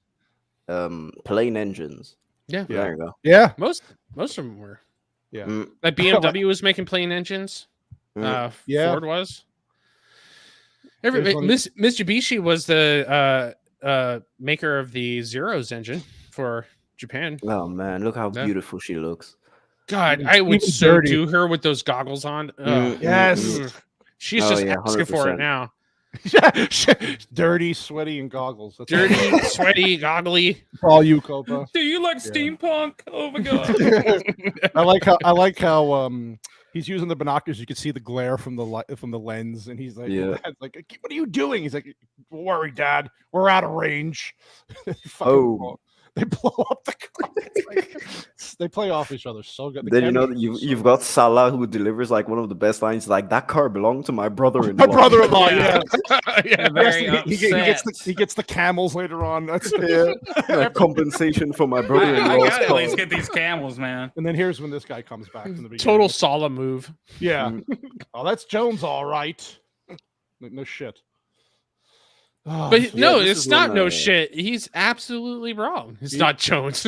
I know.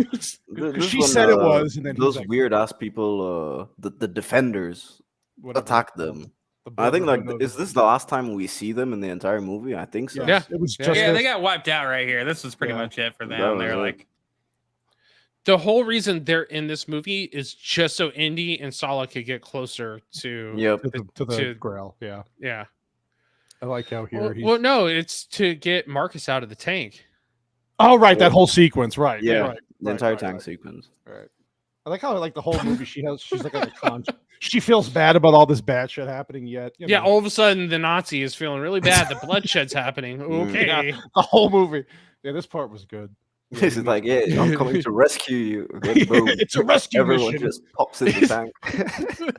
Dude, this guy was so fucking slapping him with his gloves. Oh my god. oh, dude. I was like, dude, you don't do that. He will cut off your fucking head. Oh yeah, but I mean, Sean Connery has the best response to this.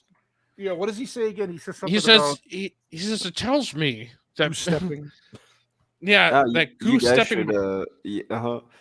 Something like you goose stepping moron should start reading books instead of burning them. Yeah. You should start reading books and stuff. Burning Dr. Jones. Yeah, I had to grab the camels to pay for my brother-in-law's car. God damn it, dude. He's like, I see camels. That's so good. You know, this entire tank sequence was only storyboarded out. They didn't have it in the script. They only used storyboards the entire time, drawn by Steven Spielberg. And then if you look at some behind-the-scenes footage, they're actually just looking at the storyboards all the time. You have Harrison Ford looking at them, and they actually built that tank, and it weighed 28 tons. Wow. Yep. There you go, Joker. You got it. And the only reason why is because George Lucas said he wanted a World War I era tank in the movie. In the movie, he just wanted a sequence with a tank. That's it. Makes sense. I like it. This Looks part good here. though. I really like great. It's great. He puts the rock inside the tank thing, and this like I'm sure that's exactly what happens. It would just shoot the rock back out. Yeah. It just if you don't detonates take the the cork shell. out of the cannon, Movie it just goes magic. back in. I don't know why Indy just didn't stick his fork down the barrel and or his finger down the barrel and just be like, all right, now you can shoot. I like that. He should have done it then. He said, what's that? Yeah, I like how all the attackers come and he shoots one bullet through all four of them. And he's like, what the fuck? Dude, see, and that's another like Keystone Cop-ish / slapsticky moment.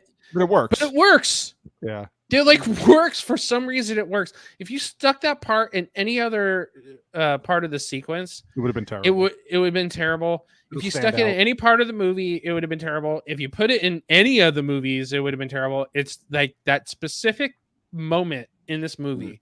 Yeah.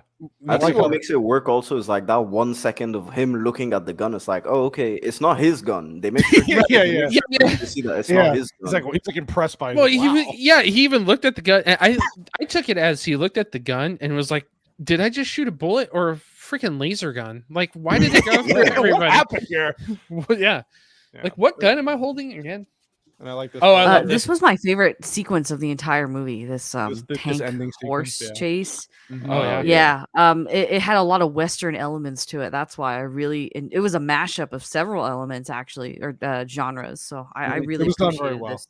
And this it was guy gets his moment entirely too. practically too. I like how the guy gets knocked out by a periscope. Like I agree. It's uninspired. Yeah, it's done practically as well, which makes it even better. Oh my god, everything is practically. The scene is great. And then dude gets to say, "The pen is mightier than the sword." Yeah, true, Henry. The pen is mightier than the sword. See what I did there? Yeah, exactly. He like demanded his attention before he said the joke. At that like, time, Sean Connery didn't. He's like, "Oh yeah, I see what you did there." I love that part. And then Indy's about to take it here, and then, of course, Indy's literally caught between a rock and a hard place. hard place. Oh, no. Nice. Good one. Yeah, and then the guy Okay, gets but shot. explain. Okay, so Yeah.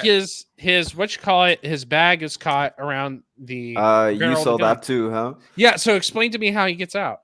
Yep, I was about to ask you guys the same question. I was like, explain- I'm sure it's I've like always a wondered continuity this, like- error. Yeah, I'm like, Okay. they just That's said the same fuck it. guy right there. He's the same guy who flew the plane in that movie, Con Air. Really? It isn't really, but he looked Is like it? Oh, I was like, is it? I'm like, wait a minute, is it? Yeah, there we go. Oh, Yeah, he just gets up. Yeah, Yeah, he he gets doesn't up. ever see take the satchel. yeah. Yeah. The Fucking strap never geniuses, moves man. the other way.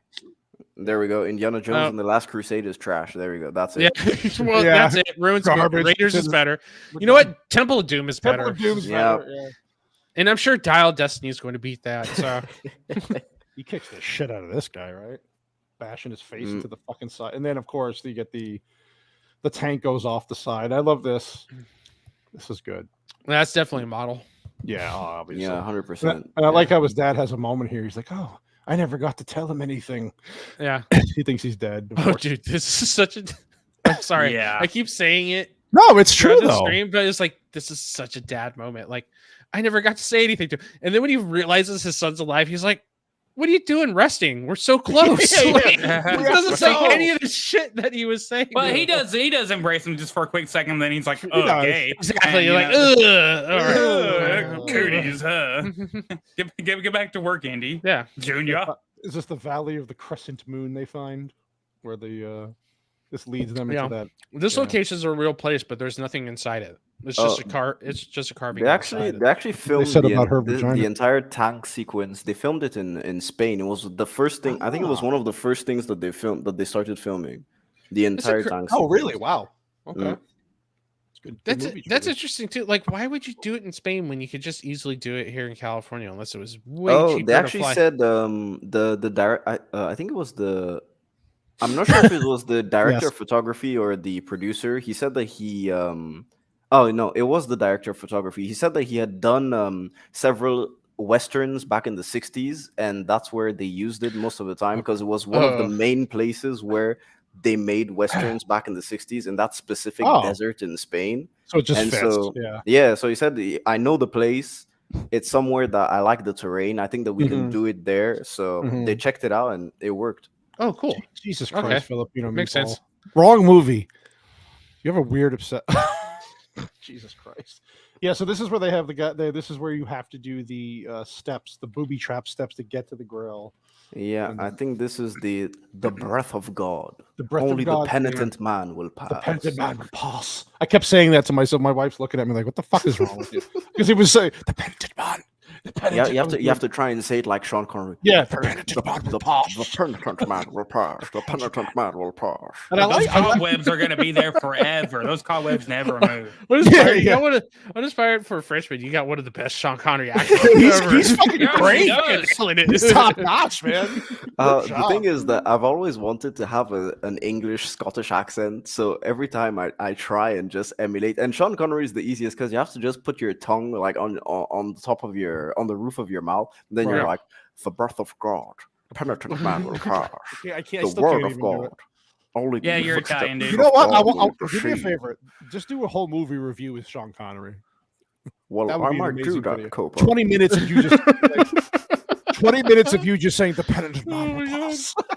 Oh man, the That penitent would man be will fucking pass. great. Yeah, so they shoot his dad to kind of give him some incentive to go. Oh get my the, god, that hurt Mm. my soul when I first saw Right? this as a kid. Oh, Right? like so I saw this in theaters, and when they shot him, I was like, "No, you got to be kidding me!" It was like No. watching. So it was like watching my own dad getting shot Yeah. off like on the giant big screen. dude, 100%. Oh, was good. dude. It Yeah.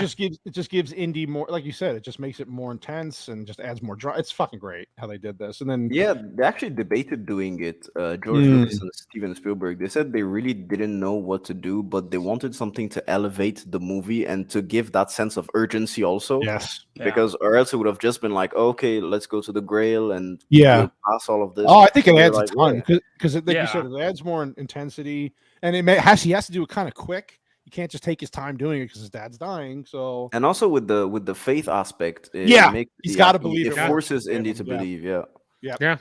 Good point. No, yeah, it's so simple. It's such a simple concept to come up with too. 100%. Yeah, so this is good. The penitent man will pass. Kneel before God. That was good. It was good. Okay, those spider webs were fake as hell. Yeah, they were from the Spirit of Halloween. Oh yeah, the spirit store. Yeah, that is so true. Party City replaces these every year. yeah. Props. Yeah, you're right. They do look pretty bad. Oh yeah, I forgot to say this when we were talking about the tank sequence, but at exactly 1 hour 25 and 57 seconds, there is a Wilhelm scream. So there you go. Nice. Wasn't that Every George Lucas film? Yep. Yep. You should seriously have that on a soundboard somewhere, dude. Yeah, thanks, Whitey. Dude, Wait, I wanted Inspired Review is good at impressions. Maybe he can do it. that was pretty good. That's not bad. I'll do it as Sean Connery. No. Yeah.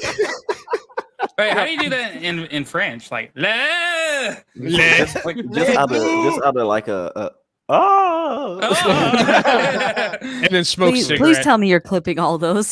Those are this is sound definitely effects being right there. clipped for the other. Yeah, this is great. So this is where he has to spell Jehovah, but in Latin it's spelled with an I. So he goes to the floor because he made a mistake. But it's true. And then this is the leap. See, Of, in Indy, like an idiot, like forgot his Latin. Yeah, as smart as he is, he just. Well, it's because his dad told him to recite, like to count in Greek, not in Latin. He should have said it in Latin. See, I like how he looks at this. He goes, "Nobody can jump this." This scene freaked me out the first time I saw it. I was like, dude. whoa, when the camera changes like that. Yeah. The camera shift also makes it look really, really good because it gives you that perspective of like, oh man, this is really, really deep too. Whoever did that for this movie, good lord, it's perfect. You must have faith, boy. And it doesn't look entirely CG. I mean, you could see a bit of Indy, clipping out sometimes, but it doesn't really look. It doesn't take you out of the CG movie at all. Yeah, but I like and it, so and it blends in really nicely. Like at first, I was just like, "What?" All of a sudden, he has faith. Because the people had an issue with this, like, I don't know. But you got to remember, though, isn't it? Somebody brought up a point, like when you're at your most desperate is when you're gonna just. His dad's dying, right? I don't think it's all of a sudden he has faith. I think he's always believing something. It's just I think he's always had some kind of sort of belief.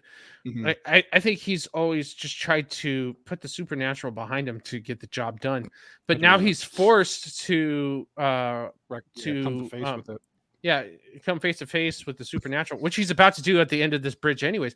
So it actually is really perfect if you start thinking about it. Like, so Indy's at the bridge of where his faith meets reality, or his reality ends and faith begins. Mm-hmm. So he takes that step into faith, and then he runs into this guy. So it totally makes sense. It's one of the better, like, subtle scenes that Spielberg is really good at doing. Like, Spielberg is really good at like doing these mega blockbuster movies, and then you go back, and he really knows how to add a lot of subtext and layers to his movies that you don't normally catch. I do accuse him a lot of times of being very Hallmarky, so those movies can like. I agree. Actually, I really agree. You look at like stuff like E.T. E.T. is so Hallmark, dude. Oh my god, it was so on the nose. It was so grapey for emotion, like just trying to force it out of you. Yeah. Oh, it was so forceful to get that. You know what's funny? As a kid, I loved that movie, but as I got older, I was like, I can't stand it. I can't stand E.T. and his little sausage fingers. I don't understand how it was the biggest movie of all time. Reese's baby. I want to watch it for Henry Thomas and Drew Barrymore because I think that they're really good in the movie as kids. I think the brother dynamic in that movie is pretty good. That brother dynamic was pretty spot on. Yeah, like, they did a good job with that. Yeah, but oh wait, before you guys move on, the problem that I have with the bridge is actually just how stupid it is because it's like, okay, so you see first thing you'll do if you see something deep like this, what do people do most of the time in movies? They throw a pebble. So imagine you throw one right in front of you. You just see that it landed somewhere. You'd be like, oh, what the fuck? That's a good point. Then, yeah, I think that it's a super easy thing to bypass if you've already passed like what was the first one? The first one where the blades. Oh yeah, where he stops the blades on the rotating thing. Yeah. So after passing the blades, and then you come here, and then you're like, oh well. He even does it when he arrives on the other side. He just takes a handful of sand and throws it on the bridge, and then everyone you can see it. It's like, I don't know. I just feel like this is easy. Yeah, I agree with you. Copa, you got a question from your lovely wife here. Are you going to watch? I said, of course I will, but I will trash it the entire time. Let her know how you feel. Be honest. Yeah, it's not It's not Commando, but you know. No, we already watched Commando together. She loved it. She gave it a 10 out of 10. Is it true that Spielberg does not like ET either? Well, I mean, he even made changes to it with the he just recently and everything. He actually apologized for that. Really? Yeah, he did. Okay. Yeah, like maybe 2 months ago. Oh, I definitely agree here, Jacob. The Goonies. He changed in the original one. I think the cops have guns, and then after that, he changed it to like talkie-walkies. Yeah. Talkie-walkies. Yeah, talkie-walkie. That's the French version. Talkie-walkies. Isn't Talkie-walkie an Air album? Yeah, it is. Yeah. And then, as Copa said, he recently apologized for changing it. That's crazy. Yeah. I think Vex did Vex ask, I think she asked us if we were going to review Goonies one day. I was like, yeah. Oh yeah, we have to. Yeah. Great child. Yeah. Still Look good. at that one-eyed Willie. The truffle. Who's going to do the truffle shuffle on live stream? You fucking know I'm gonna. We get Meatball to do it. Oh, I'll pay Meatball. You know what? We're monetized. I'll pay him to do it. Yeah. I have to. Is it the Goonies, the one where the guy's like, "Hey, you guys." Yeah, that's it. So, Baby Ruth. Yeah, you want to be on that one and inspired when we do. Oh yeah, it's true. Oh man, sign me up on any MMM. Honestly, if you get me, don't worry, man. Don't worry about the time difference. Yeah, I know. Just do what French people do. I like this guy. He swings a sword at his chest and just misses by dude. He didn't give 2 fucks. He didn't hesitate. He just pulled that sword and just started swinging. I used to be a lot stronger. Yeah. He says he's waiting for someone to come and beat him in single combat. Like, bro, a punch and you're dead. That's it. What the follow? Dude, if I sneeze hard enough, you're going to fall apart. Yeah. You might want to sit down. I've probably brought diseases to you that'll kill you off the. I like this guy. I like his face. You should see where I buried my shits for thousands of years. That's good. That's good. This is good though. Like I like this. I like the the whole ambiance of the seat, and I like how he's looking at him like, what fucking year is it? Because you got these weird clothes and a whip and a fucking hat. 700 years, man. Yeah. That's a long Wait till time. I tell you about me and my dad fucked the German girl. I'm trying to save my Eskimo brother. So what is interesting about this entire scene is there's a Gaussian blur on it, first of all. And then the night is lit blue. And everybody else completely differently. He's completely lit different. Why is that? Is it because he's a knight and he's pure because he's trying I think to it's protect almost the to Grail? show just how holy he is and how he's holy as fuck. Yeah. Yeah, because he has like it's not as much as he shining. It's a glimmer of light that's constantly on him. Yeah, I think that they actually lit it on set. It wasn't added in post production because if you pay attention to the scene, everyone always walks around him, but they don't try and approach him too much because I don't think that they want the light to be shown on the different actors. Well, plus the way that he smells has got to be fucking terrible. But he's got that Grail juice. But yeah, it's like holy good that smell. You know, I mean, technically. With immortality, would you still shit and piss? I mean, the thing is, I would just for shits and giggles, but, But the thing is, he's not eating anything. There's no food or substance. Yeah, exactly. I mean, he's got jerky. I mean, dude, I'm looking at the food platter behind her right now. So yeah, he's eating something. He's eating something. He's coming out every now and gobbling it up out of the cave. Look, if there's going to be reappearing web in that place and hemp rope that lasts for fucking ever for it to control the pulleys and gears to chop off your fucking head, I think he's got a bag of jerky back there. Is this true? Could you imagine if she pulled that fucking meat platter behind her right now and she'd be like, "This is it. This is the cup of This is Christ the right Grail. here." Yeah, I like how It's just like, This totally looks like what he does. Yeah, there you go. He just reads his Bible instead of playing on his phone. That's all, or whatever he's reading. Yeah. So I like how he's like, oh, he trusts her to fucking pick the Grail. I'm like, yeah, bad move, bro. Man, Bad I'd move. never trust anyone. Like, if this is a No. life or death situation like this, I'd say, oh no, you know what? I especially probably a did. Nazi. Yeah, I Well, think that yeah. he would make her try it first. that's what I'm saying. Like he just reluctantly But- like, okay, yeah, this is it. Okay, so it's never truly explained what Walter Donovan is. Is he? Mhm. Is he working with the lizard. Nazis, or is he secretly? a kind of Nazi? says No, he no. kinda- Well, he kind of he said, the Nazis are doing their own thing. I'm thinking about eternity. right. Yeah, he's so- using them to get the Grail, basically. Right. Yeah. So, I don't think Walter Donovan would be cunning like she is. Okay, so he's a little But, he's I mean, naive on purpose. I It's think just his nature. Even then, you have the guy saying, "Oh, if you don't choose properly, well, you'll die." So it's like, Choose wisely. I would say you try it first because That's true. He's the even one with the if- gun. Yeah, Yeah, exactly. yeah. And even if it's the correct one that she chooses, he can still drink from it. You'll still get the effects. Yeah, they did pretty good here with the effects on him, like him with initially Heck getting yeah. older. Mm, Yeah. And I like how Indy's like, "What the fuck?" And this part was fucking. Ugh. man, this part As a kid, this part was terrified me, terrifying. Yeah. And I like how they show the what does he call it? The pinwheel of friendship? Copa, is that what you call it? The circle, the symbol, The pinwheel of friendship. the friendship. Yeah. And I like how the knight's like he chose poorly. It's like he chose poorly. Poorly, so good. Takes that nice pause to say it.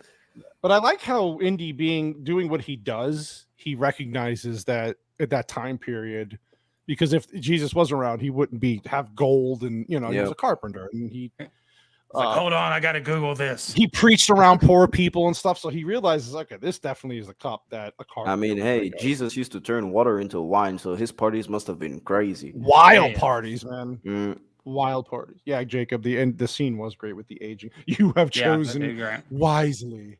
This guy was great. And I like how he's telling him basically that you can't take it past the Great Seal. That's the price you pay if you want to be immortal. And yeah. Started tripping. oh god, that's good. That's a good one. Yeah, so he lets his dad drink it. I love how he puts it on his wound and Oh, it just yeah, vanishes. These effects are really good. Really good. Yeah. And he's smiling. He's like, "Oh, we saved him." Mm. And then, of course, like the dad, this is his whole life's journey, is to get to this cup, right? And Yep. So Just imagine. technically, are they immortal now? They've drunk from the cup. well, see, the thing is, I really never paid attention to this until after, like just this weekend. I rewatched it. Then I thought about it. I was like, well, obviously here they are. So if they stayed inside of the seal and she didn't take it out, then they live forever. If they want to stay put. Yeah. Obviously, she crosses it, and Oh yeah, Yeah. well that's what he said. He says the price of eternal Don't life take is you have to stay inside here, like you're Mhm. locked in here if you want to live Mhm. forever, basically. Right.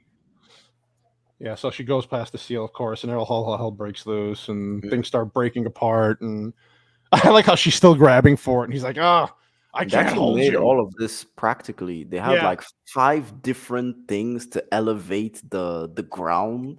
Right. It's like, Yeah. wow, that must Yeah. have been an expensive set.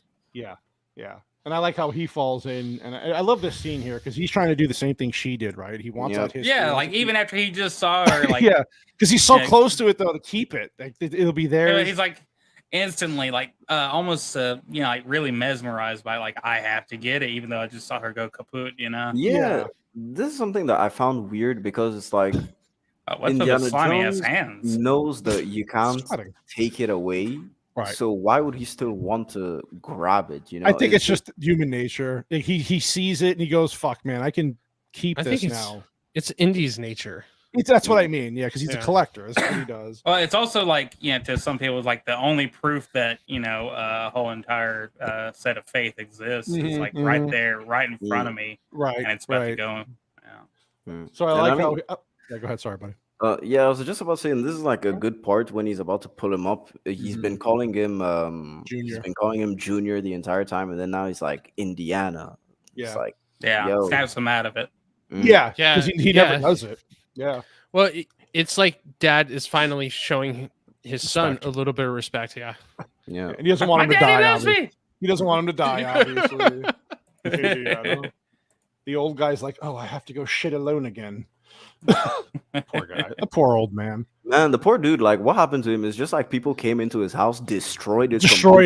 He left. Yeah. Like, He's probably happy. He's like, I'm he straight up Gators. Yeah, he straight up waved down. I'm like, well, thanks for fucking my shit up. He's probably like, oh, now I finally get to go to heaven. I'm done. like with my thought is that does he die after this or Well, I what? would assume so because I would think that the cup going past the seal just kind of erases everything. Yeah. So I mean, everything think is that's what destroyed. So even if like you excavate or anything like that, I don't think that you would able to get it anyways. Right. So I like this part here. He's like, what's this over with this Junior? That's his name. Henry Jones Jr. We named the dog Indiana. We named the dog the dog. Yeah. That was good. Indiana is actually a weird name for me when I think about it. Well, Indiana. So Indiana Jones is a straight ripoff of a Steve McQueen movie called Nevada Smith. That's where Lucas got the idea from. God, is that not the best? It's such a good image to end a franchise. It's beautiful. Man. They're all together writing on. It's perfect. Plus, they had to film this like whenever you have a shot like this. Most of the time, they have about 15 minutes to film. Whenever something is like sunset or sunrise, golden hour. Yeah, golden hour. Yeah, golden. Well, that's what we call it is golden hour. And you only have 15-20 minutes tops.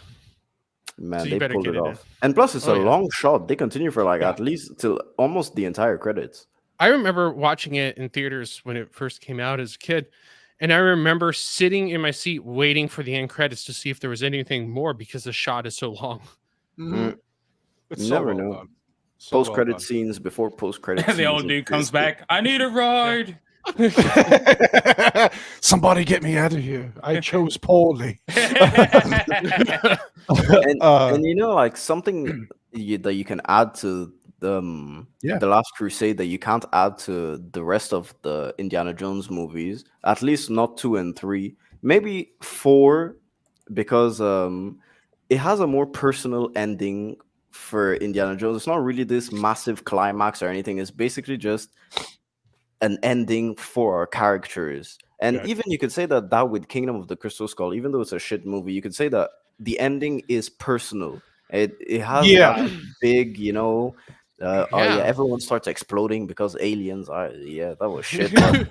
At least he marries Marion in the end and everything. Yeah, it's a good it's another good closure. Yeah, dude, I didn't even think of that before, but you're absolutely right. So the first one, he just basically became a government shill without really thinking about it. And he feels so defeated.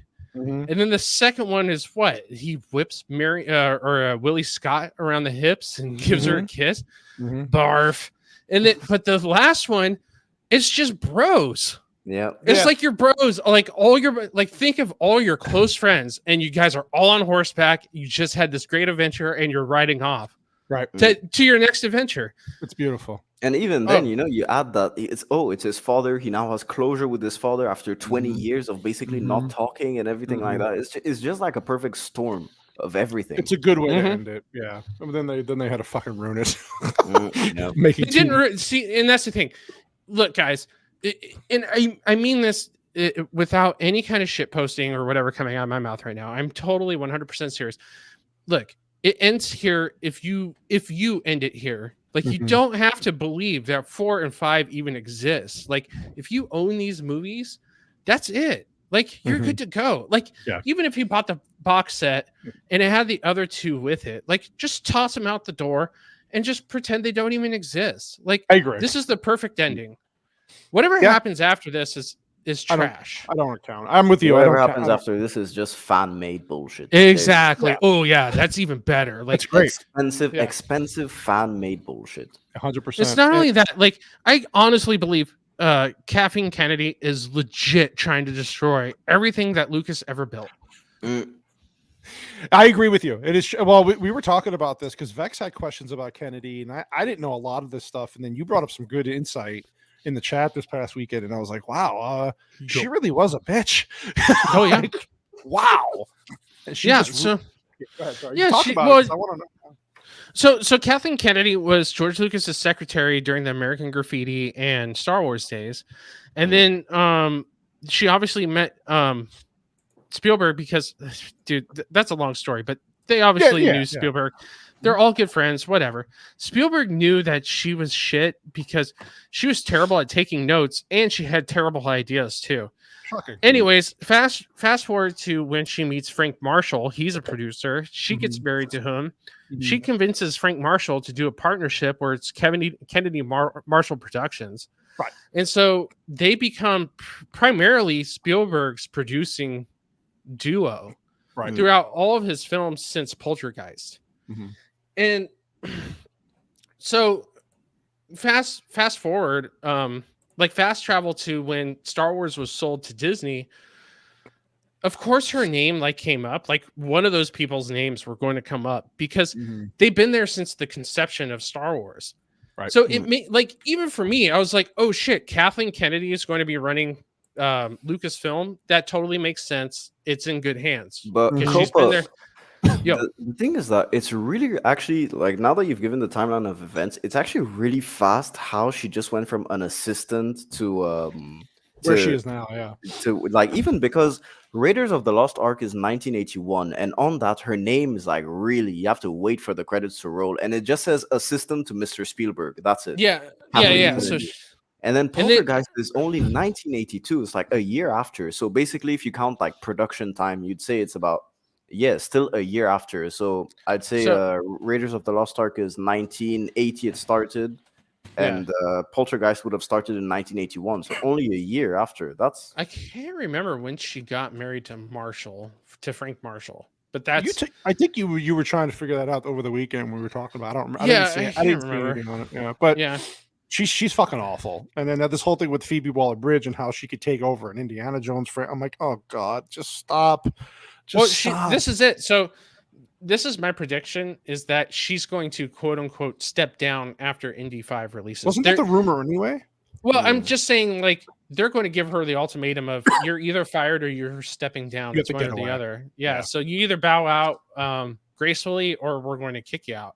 Well, this movie's projected to flop bad, but if you look at it this way, this is the very last franchise of George Lucas's under the Lucasfilm umbrella that she's going to destroy. This is it. This is the last of it.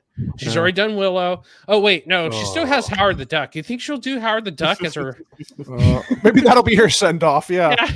Copa, I got the date for you. It's 1987 that she got married to Frank Marshall. Okay, so she was still with him, though. Is the Howard the Duck movie still happening, by the way? Because that got announced like a decade ago. I remember there was talks about it. I don't know. Wait, there's another Howard the Duck movie? Yeah, they wanted to after...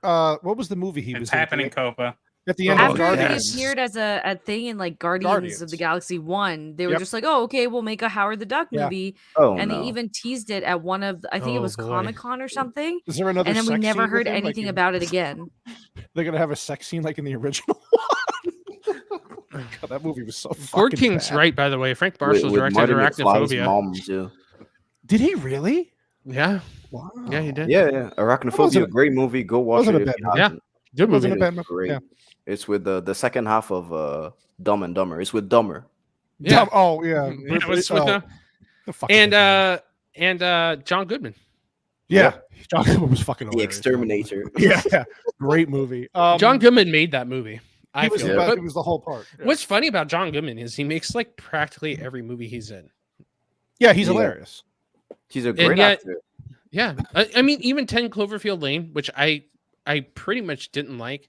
It was bad. Really? His part was he was good. I okay. love 10 Cloverfield Lane. Okay, so 10 Cloverfield Lane was great until the end. That is where I was going with it. So I did like it. I thought it was thrilling. It was a different take. It didn't need to be a part of the Cloverfield pedigree. It didn't need to be a part of that whatsoever. It could have been its own standalone thing and would have been fantastic. It would have been a modern take on Hitchcockian thrillers. Yeah, 100%. But instead they ruined blew it and they wanted to put it in this Cloverfield franchise. Yep.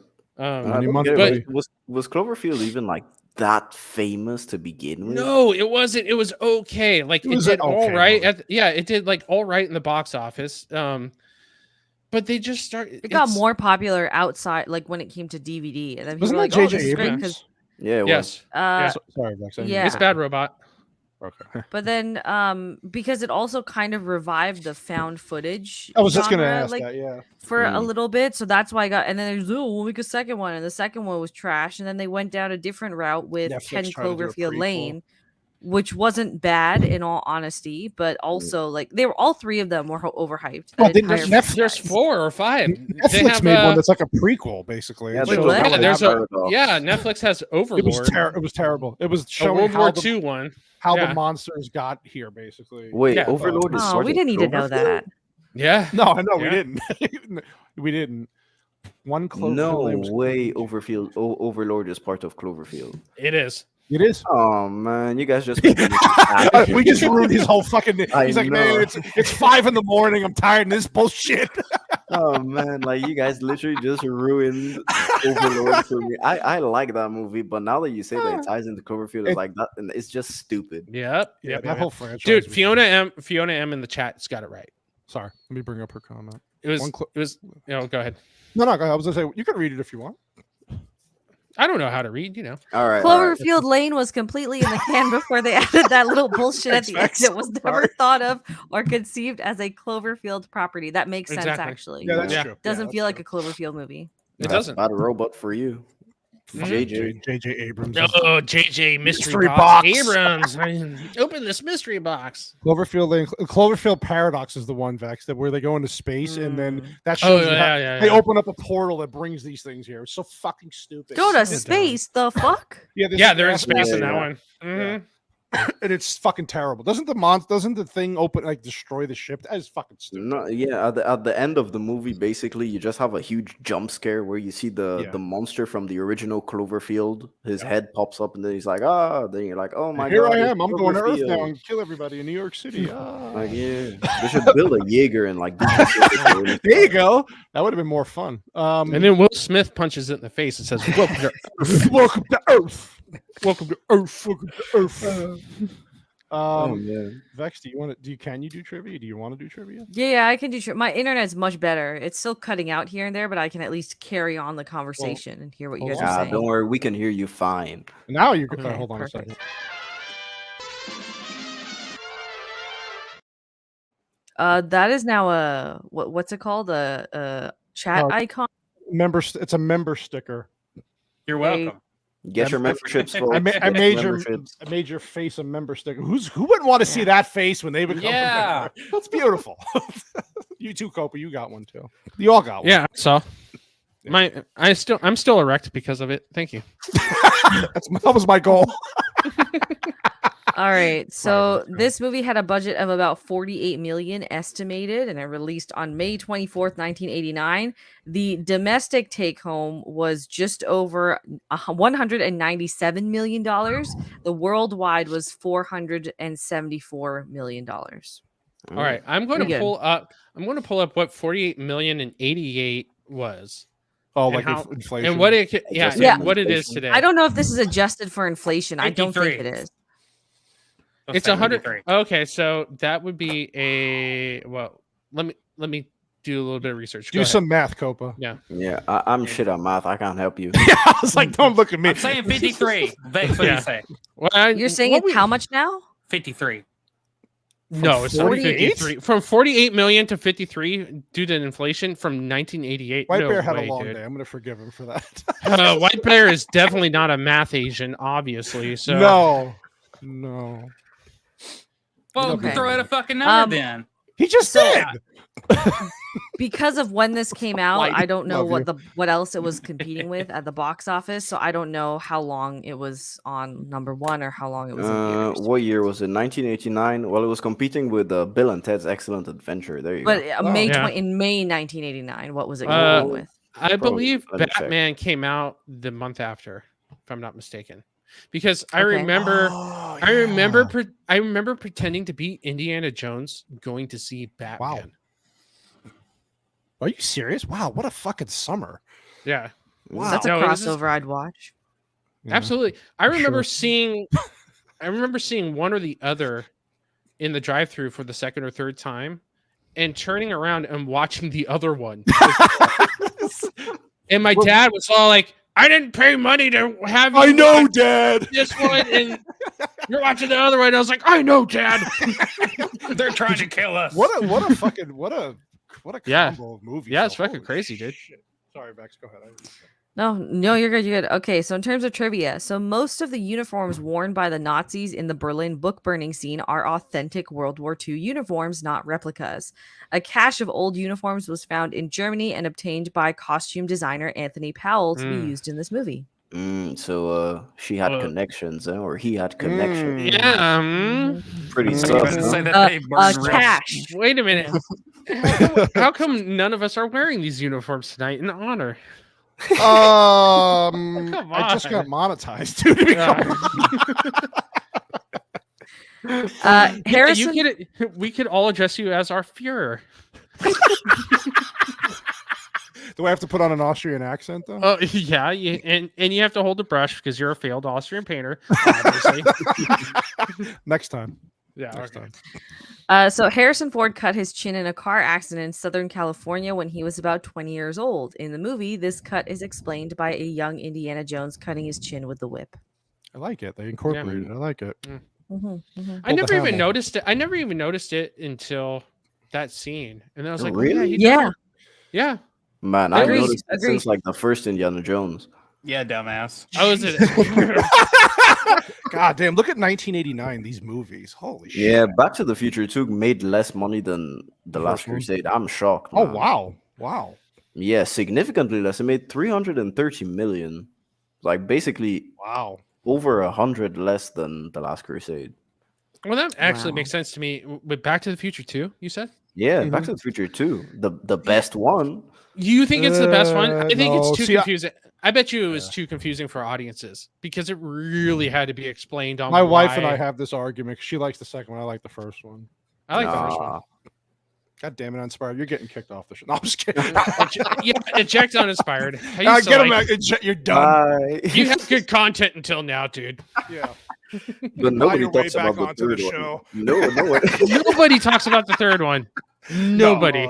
No Actually, one the cares third about one's Back not. to the Future Yeah, it's 3. not good. It's not good. It's all Okay, right. it's fine, but it's It just is like- what it is. It's Yeah. the same. It's the same formula repeated. So after a Yeah, while, yeah. it gets It's really boring. annoying. Especially if you watch it Yeah. in succession, 1, 2, and 3. You're like, nah. Yeah. Continue. Once again, the second act of the third one just suffers. Yeah. It's Yeah. bad. Sorry, Vex. No, you're Sorry, good. You're Max. good. You're good. No, Yeah. don't apologize. You're good. You're good. Okay. The four horses used in the final scenes outside of the temple were loaned to the movie personally by King Hussein of Jordan. That fucking Mm. Hussein, man. Mm. Fucking people named Hussein scare me. Due to his commitment to No this comment. movie, Steven Spielberg I'm had to married drop to out of. I'm married to Hussein. No comment.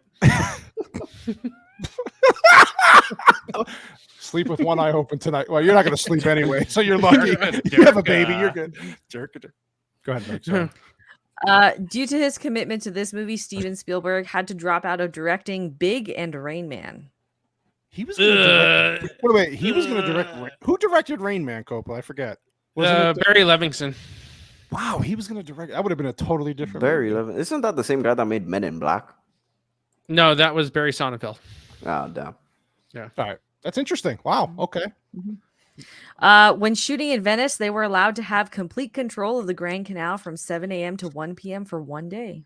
Ooh. Where's the which Grand Canal? Oh, in Venice. The Grand Canal. Oh, Grand I'm one. like, where the? The Grand Canal. Coppola. I was sitting there going, oh, that sounds sexy. Where's that? Ask the German woman. And then I went, Venice. Not the Love Canal. Always back to It's our different. roots. Coppola. Always back to our roots. God damn it. When George Lucas met with Steven Spielberg to discuss a third Indiana movie, he wanted to have it set. Oh yeah, the Haunted Mansion. We went over that. Okay.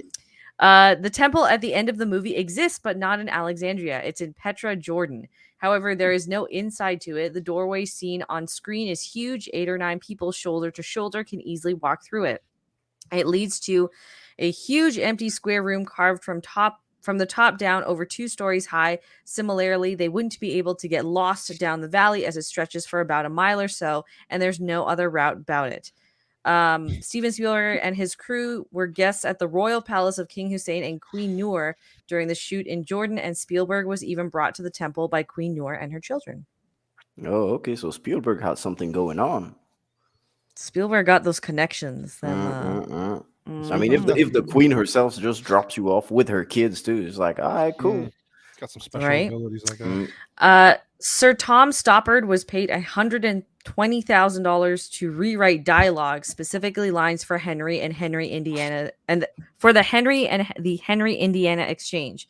After the movie's release and subsequent success, he was paid another $1 million as a bonus. Jesus. In The Last Crusade, an oral history, an article published in Empire magazine in 2006, Spielberg said about the junior and senior conversations, quote, "It was an emotional story, but I didn't want to get sentimental. Their disconnection from each other was the basis for a lot of the comedy, and it gave Tom Stoppard, who was uncredited, a lot to write. Tom is pretty much responsible for every line of dialogue." Oh, nice. Damn. See, and that brings up an interesting fact or a thing I want to touch on, which is Spielberg easily can get into the sentimental so much that, like we said before, it gets it gets so sappy and hallmarky that it almost makes you want to puke and get diabetes at the same time. and so, diabetes. Stopping right there. So for him to actually restrain himself is such a great call. Yeah, absolutely. Good awareness. He's so. Everybody seems to be so self-aware on this film that it just works. Like every little thing works. Yep. I'm sorry. Go ahead. Like the restraint in general is something that Hollywood needs, because you can never have, even if you're the most talented creative out there, you still need restraint. You still need someone to say no. You still need someone to like keep you in check. And I feel like you've got people like Zack Snyder, for example. No one's there to keep him in check and everything like that. But not to diverge and go into Zack Snyder. But Copa, continue what you were saying. No, I totally agree with you. We could talk about Zack Snyder for the next 2.5 hours. I have a perfect guy. Please fucking don't. We're gonna watch Justice League. Internet's going out again, guys. No, but uninspired. I 100% agree with you, and I've been saying this ever since I've been in Hollywood, which is like you can't have just an open sandbox for creatives because they're going to take it. And you look at somebody like who I can't remember, Taika Waititi, who directed Thor: Love and Thunder, who got an open sandbox, and you just see him go off, and you're just like, no, there needs to be restraint. There needs to be borders on the sandbox, and say this is the area you can play in. And I've been saying this when I was coming up in film school, which was digital is going to make everybody think that they can do anything they want to, because when you're shooting on film, you hear that magazine flicker, and that is like money you're hearing just being blown away.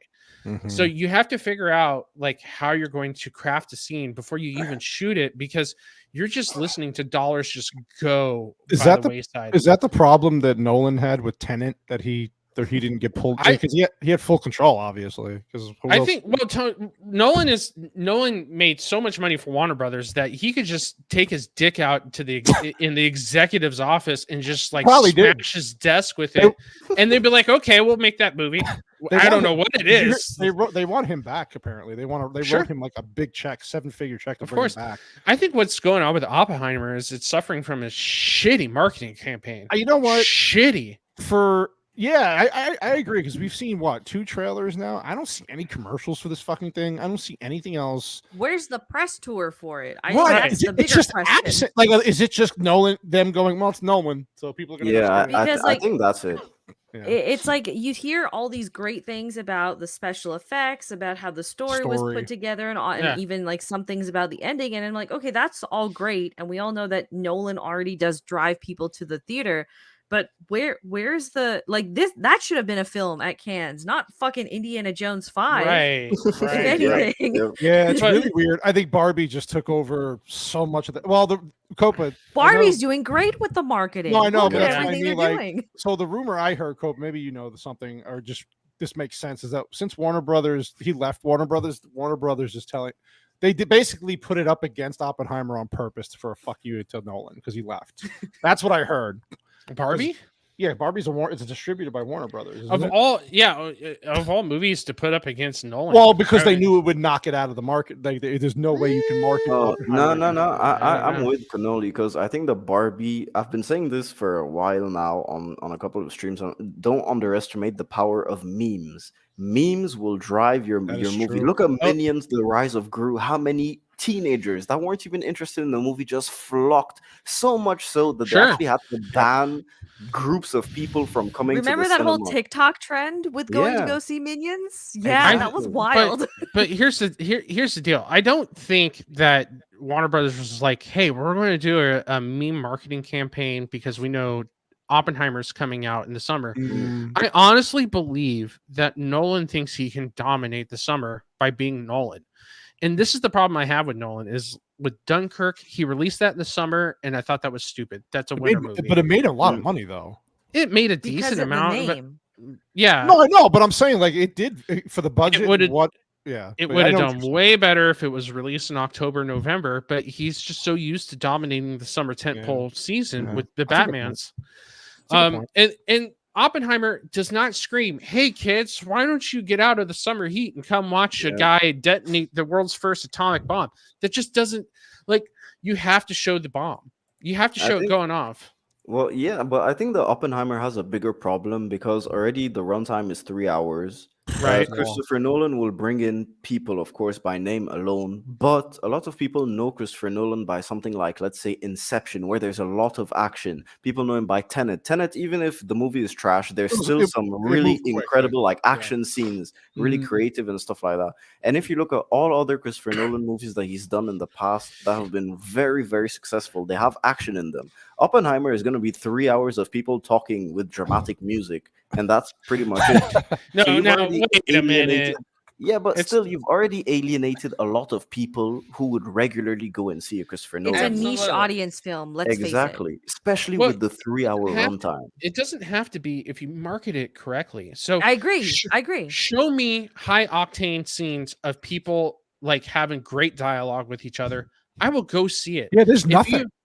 Yeah, there's nothing. It's just a bunch of people talking about like, oh, the Nazis might get the bomb first, and I'm like, but who's this? But that's you, dude. I think you can appreciate that. We do. I want to see it. I think it looks great, and yes, but he's right for a broad audience. For a broad audience, you're not bringing young people into that. So your market is always males from 18 to 35 is usually who goes to see the movies the most.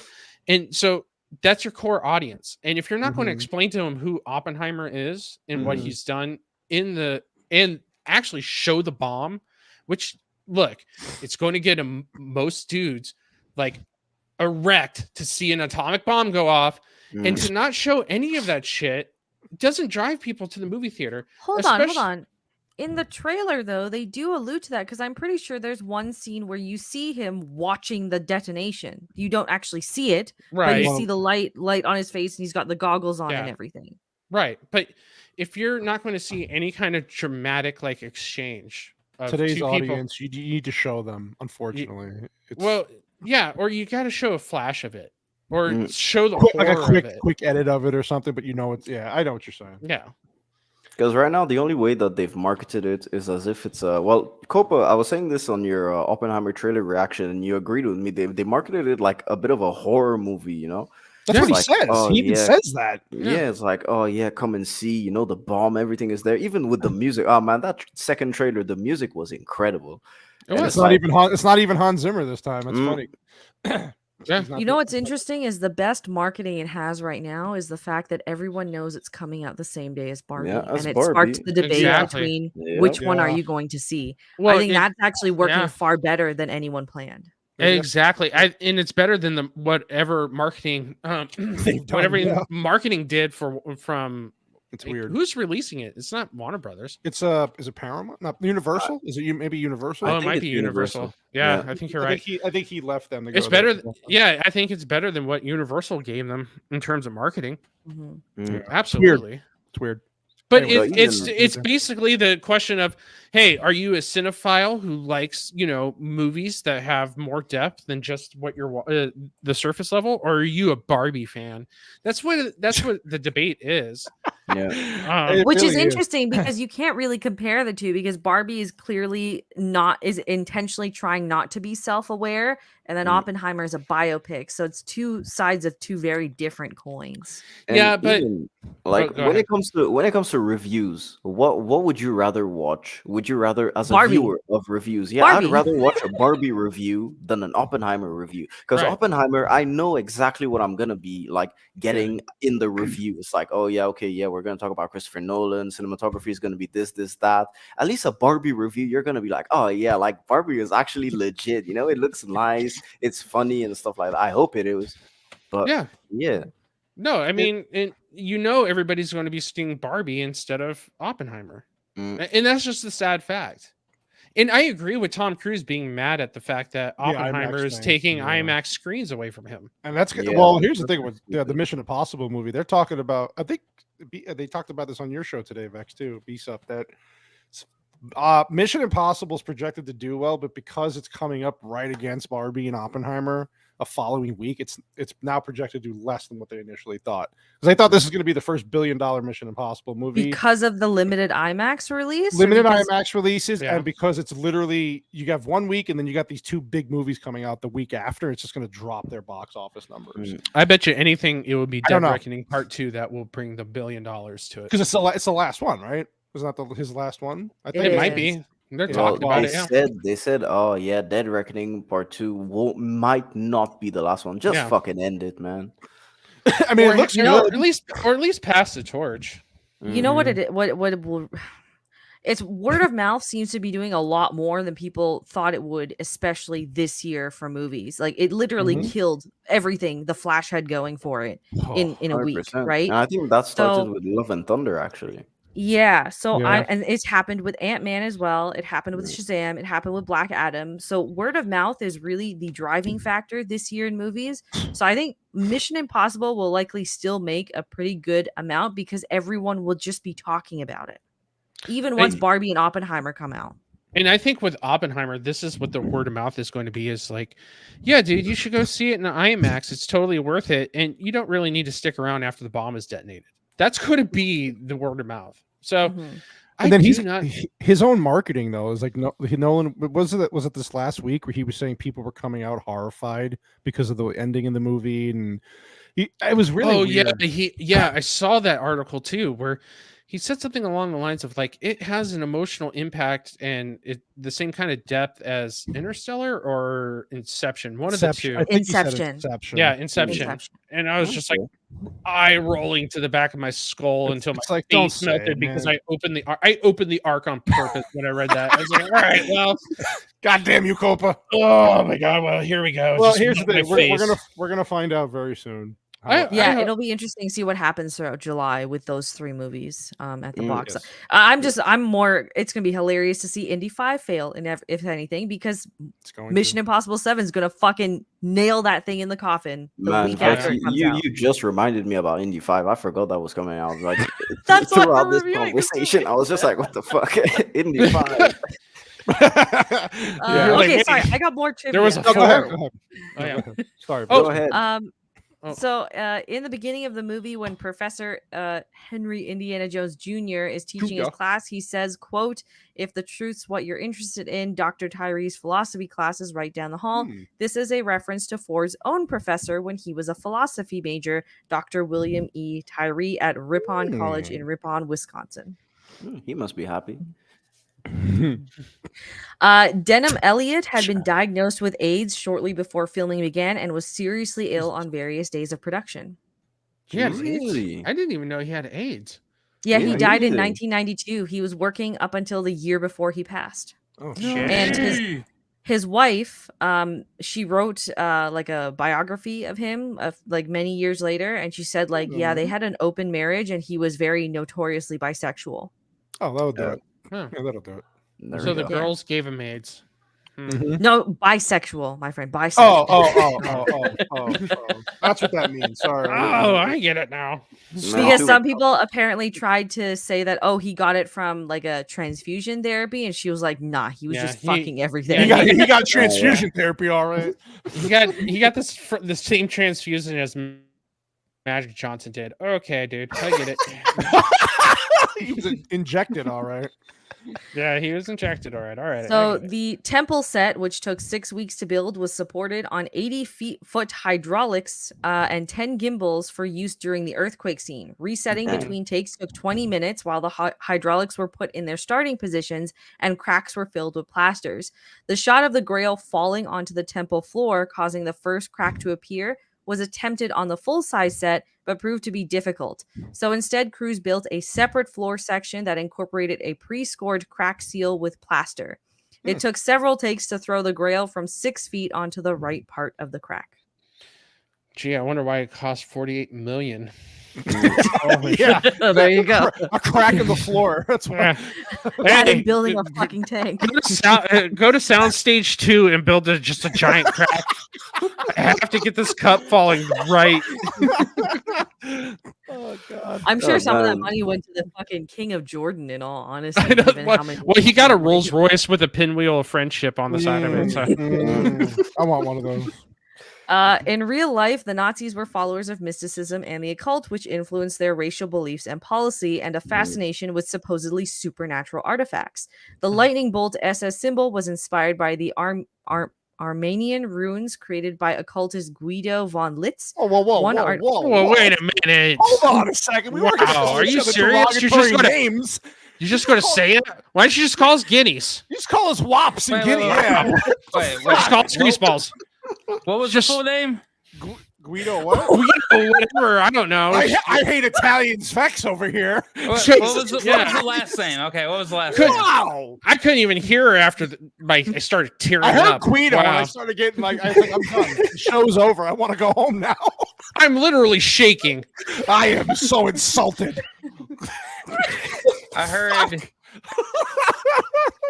Guido von Litz. Oh, there it is again. So that's like a Nazi from New Jersey. I hate Jersey Nazis. Guido von Klitz? Von Litz. Von Litz. This is Von Lit up in here.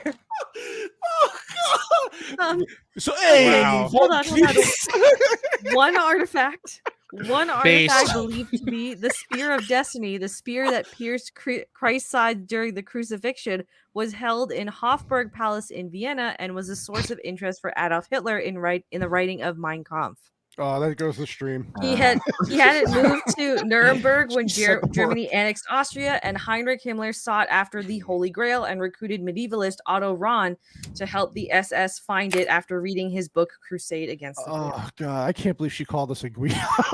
I know, she's just freely saying these things. Yeah. Racist. She gets monetized. And, oh my God! Oh, I can call people Guidos on their shows. Fuck Greaseballs, listen up. Fuck Cannoli. He's not fully monetized. I do have a little bit of casting trivia. I gotta hear this. Yeah, I gotta. All right, let's go. All right, so Lawrence Oliver, widely considered to be the greatest British actor of the 20th century, was briefly considered to play the Grail Knight, but he was too ill to commit to the role and shortly died after the movie's release in 1989. Who? Damn. Lawrence Oliver. Never. No, Lawrence Olivier. Olivier. Sorry. Yeah, I missed the second eye. I My was like, bad. who is Guido's Lawrence Oliver? What the fuck? Excuse me. Excuse me. Sorry, I missed the second eye. I'm sorry. Okay. I'm sorry. Olivier. Sir Sean Connery was always Steven Spielberg's first choice to play Indiana Jones's father, as an inside joke to say that James Bond is the father of Indiana Jones. If that failed, there were 3 other actors lined up. Gregory Peck. That actually makes sense. I can see that. I could see that really well. Yeah. Yeah. You know how that would work out really well is if Gregory Peck was Indiana Jones's father, if Indiana Jones was played originally by Tom Selleck. That would work Oh, that so would- well. Yep. They would play off each other very well. Yeah. Yeah. I like it. The next choice was Christopher Plummer. Oh. I like Christopher Plummer. I don't know if I see him in that role though. Yeah. Okay. And the last one would have been John Pertwee, who's an English actor. Oh, Never yeah. heard of him. He was the Heard third of him. Doctor in Doctor Who. Yeah. Oh, okay. I Yeah. haven't watched much Doctor Who. I know I that's haven't like, either. I know that's sacrilege, but I Have don't you watched give a Dr. shit. Guido? Oh, Dude, it's yeah. Dude, like the Doctor Who fans have totally ruined Doctor Who for me. I'm just absolutely. like, I don't want anything to never do mind. with it. I will never watch Yeah. it just because they all suck. Yeah, they're all, Doctor Who fan is the second worst fandom next to Rick and Morty fans. By far. Oh, Ouch. yeah. I want some of that shit. Hold on. What about Snyder fans? Well, I mean, they're ground zero. Touchy They're the subject, bottom so- rung. Yeah, they're the base of the pyramid. They It was hold like it the all same together. That's All right, that's all the trivia. I don't. Gregory Peck as his father. I'm just like Yeah. that's 100%. I can That's see a- that. Uh-huh. I can see it. But honestly, like Atticus. they were supposed to have Tom Selleck as Indiana Jones, and he would be perfect as Tom Selleck's father. Father, yeah, I Yeah. can see that work. Oh, That dynamic is good. Mhm. Yeah. And I could also see Tom Selleck as Indiana Jones. When I first heard that Tom Selleck was supposed to be Indy, I was like, "Holy shit! I totally see that." Mm-hmm. That works. Yeah, the casting, if it went the other, I mean, I think they got the right people, obviously, but it might not have been awful. Tom Selleck, I like Tom Selleck, so that could have worked. They actually did it. They got perfect casting. Mm-hmm. I agree. What'd you say? I'm sorry, I didn't catch that. Yeah, I said I think they got perfect casting. Oh yeah, no. Like, don't get me wrong. I think Harrison Ford is Indiana Jones. He's totally tailor made to be Indiana Jones. But I just like a very close second that I can see is Tom Selleck, for sure. Like when the only reason why Tom Selleck wasn't Indiana Jones is because he was locked in the Magnum PI contract, Oh God, what a poor bastard! and they wouldn't let him out of it. But what's even more fucked up is that they wrote an Indiana Jones episode in Magnum PI. No joke. That's Oh, wow. horrible. Wow. That's It's so so wound right there. Yeah, it's so fucked up because he like hits his head and he just pretends he's on this adventure and he's wearing a fedora with a leather jacket and the tan. Oh, it's so awful. Like, oh, dude. we didn't give you this movie, but here's our gift to you. Yeah, like We'll give we you an won't let you out of episode. your contract for this iconic role that just shot Harrison Ford into the stratosphere. So yeah, instead, well, because if you look at it, like Tom Selleck's career never hit those peaks. No. Because he's a known name, but you couldn't call him a household name.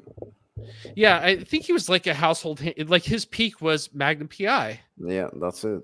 Yeah, For like what, 10 years? That's about it. I want to Yeah. see. I think that's all he was known for even afterwards. Like, cause he Friends. He yeah, was that's what I known mean. for Friends, he came up there as well, and even then, it's He's killing it right still- now. Was it Blue Bloods? He's on the Blue 13 Bloods. years or Freaking whatever. Quickly Yeah. Down Under changed. Yeah, Quickly Down Under was legit. Vex, wanna- Vex, you're a Western lover. Have you seen Quickly Down Under? I've never even heard of it. Oh my Greg god! has- So you got to go see it. So Not it's bad. Quickly Down Under. You have Tom Selleck as the lead, and but the bad guy is help me out, guys. Alan Rickman. Snake. Alan Rickman. Alan Rickman. Alan Shoot. Rickman. Shoot the glass. glass. Do it, Cannoli. Do it. Shoot the gloss. Oh, it's Tom Selleck in his prime. Prime. Oh, yes. yeah. Oh well. That mustache is on Oh my fucking God. fire, dude. Max is Oh, like, I am dude. watching this tomorrow. And Laura San Giacomo is in it. Oh my god, It's a good movie. she's It's so actually- hot in that It's movie. actually a good movie. Yeah. No, go see it. I It's love really good. westerns. Oh, so- you're gonna love it. Oh, you haven't seen it either, Uninspired? No. Yeah, check it out. It's really good. Pretty much Alan Rickman plays what you call it again. Good, Yeah. like, he's perfect. He's such a Han, badass. yeah, he plays Hans Gruber again. Shoot the horse.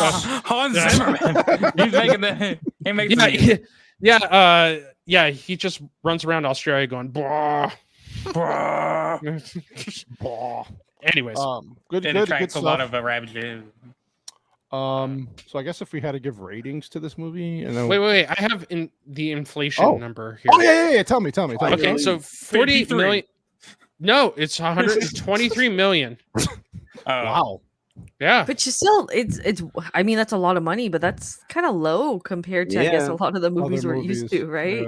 Yeah, dude. Like, if you didn't have the household names of back in the day, like, that would cut down the budget. Obviously, building a whole soundstage to get the cup landing right would cut down the budget a little bit. Lots of cracks. And all those Nazi uniforms and dinners with the Prince of Jordan and shit. So that would cut down the budget too. Copa, remind me, what did Dances with Wolves beat out for Best Picture again?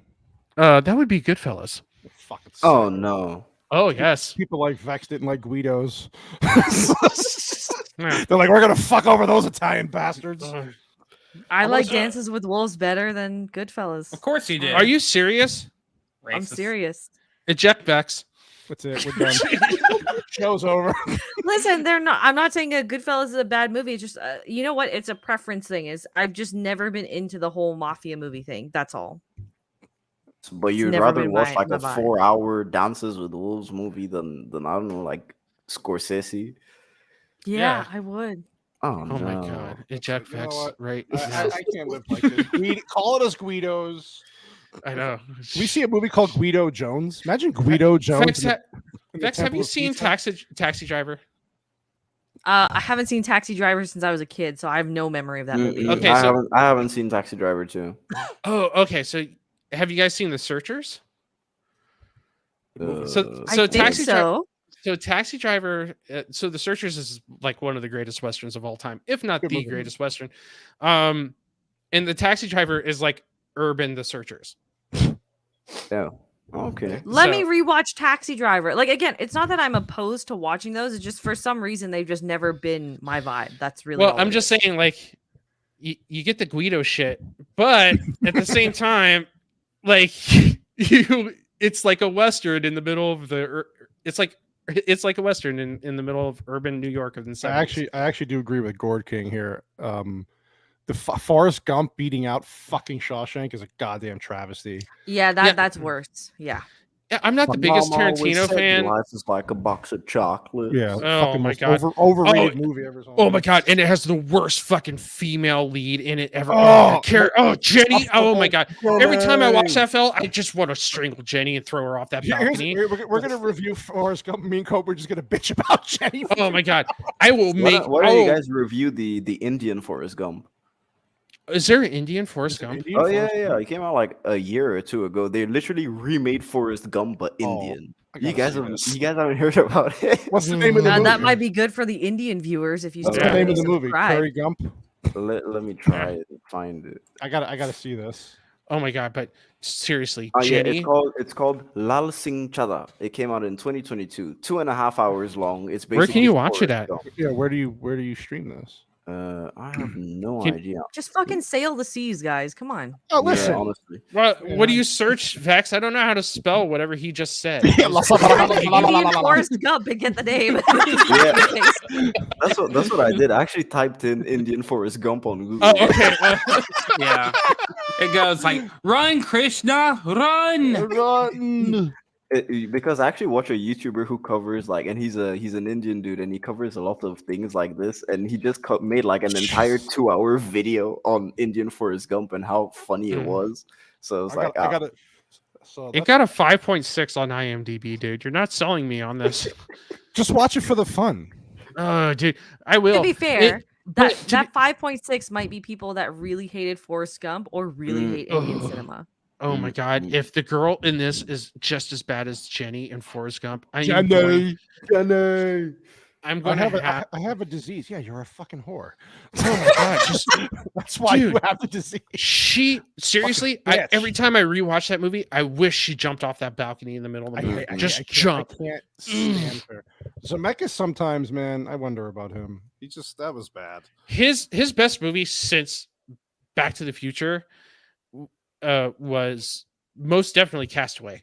Like Castaway was legit good. It was good. I fucking hated the ending of Castaway, but I like the ending.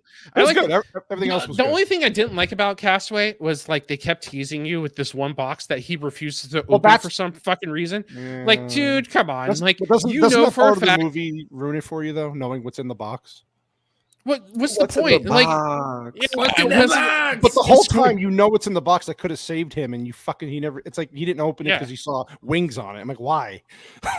Right. Like just because you saw wings on it, all of a sudden you're going to respect this one package. Give me a fucking break. So it was the stupidest part of the movie. But yeah, Well, it went to Tennessee, and Tennessee is more important than a lot of states. So, Question: What would we rate? Indiana Jones and the Last Crusade? That's a perfect 10 out of 10. It's a perfect 10 out of 10 duties. That's what I give it. I'd give it a 9 out of 10, but with Elsa in it, like, man, you know, it goes up to like a 9.5. There it goes. He got a 0.5 duty. All right. Alison Doody was so fine. I give it 9 brother-son gangbangs out of 10. Wow. Eskimo brothers. We went there. Yeah, Eskimo brother gangbangs out of 10. There you go. Went there. Oh man. Whitey? I don't know. After Vex's racism earlier, No, this is. it was a 10, but I'm over here like.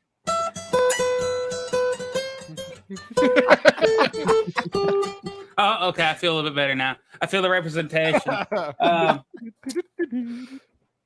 I'm gonna have to give it a 9.5. I'm gonna give it a 9. I know, dads.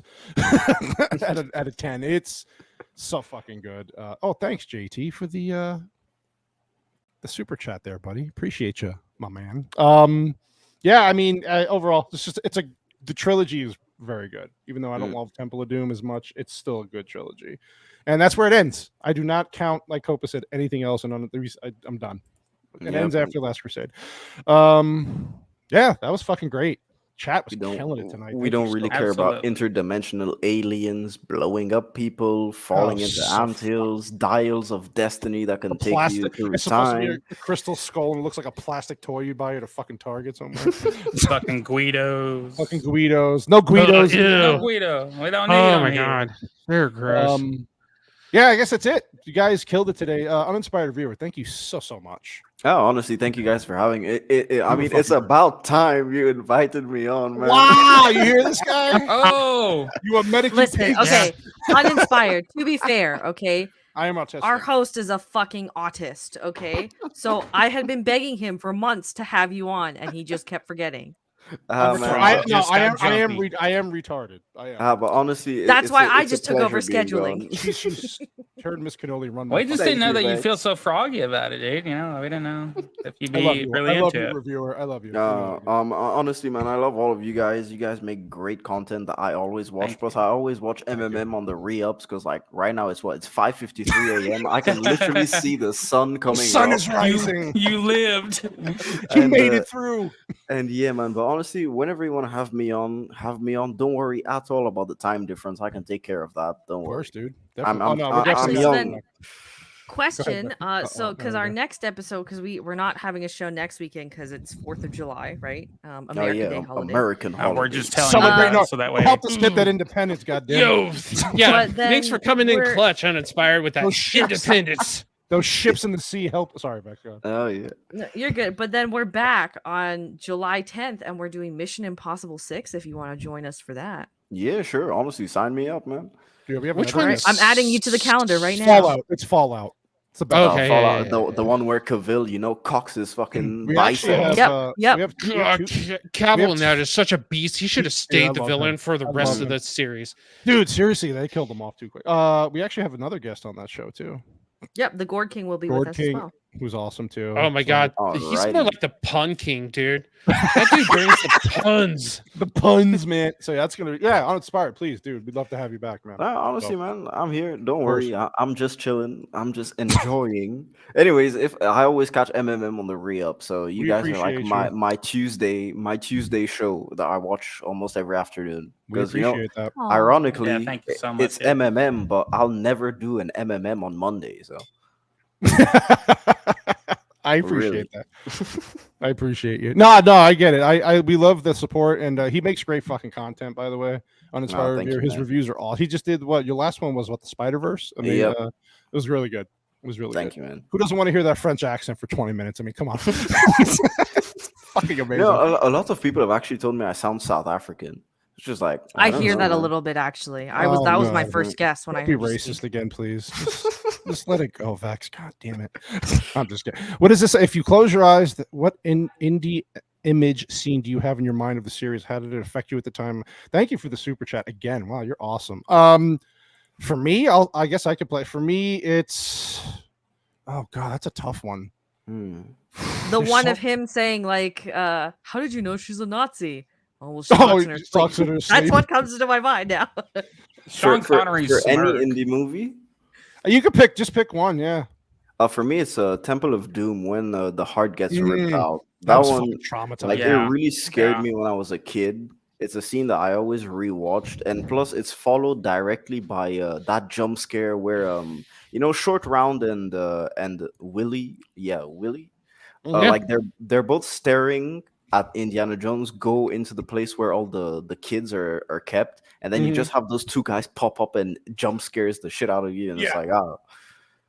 Yeah, I'd say the old one in the one we just reviewed, Last Crusade, when the guy turns old and the skeleton and the fucking it just creeped me out as a young person, a little person. I did not like that part, but overall, there's so many moments you could pick from these series. Even Temple of Doom, like there was some good moments in there. Oh god, that movie fucking scared me with the heart scene too. But yeah, I don't know. What about you, Copa? I'll have to say throughout the series, like. Two things come to mind. The part, obviously, where he goes, "I think they're trying to kill us," and he goes, "I know, Dad." Like that totally reminds me of myself and Some my father. personal stuff there, yeah. That's a very personal scene for some reason. Like it strikes right into my soul. And then the second part, that if I close my eyes and imagine it, it's Raiders of the Lost Ark, the airplane wing fight sequence, followed by the truck chase sequence, because those two just mash up so well. It's two action sequences that are tied together, so well done.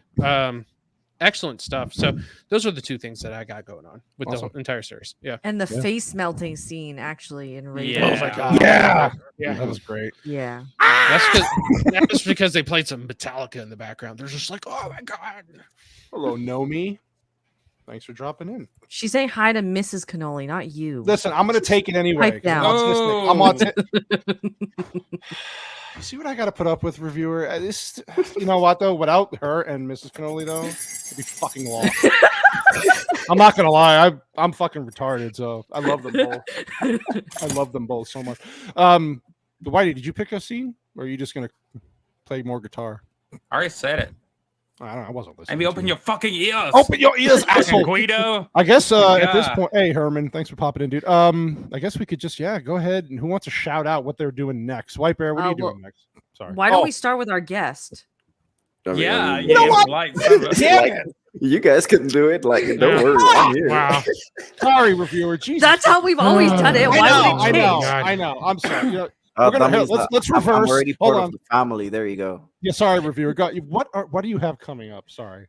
Actually, I wanted to do my Flash review, but I've gotten behind schedule, so I think I'm gonna do Dial of Destiny next because I really want to do that once the movie comes out. Right. And then after that, I'll circle back to Flash. Then that's about it for me.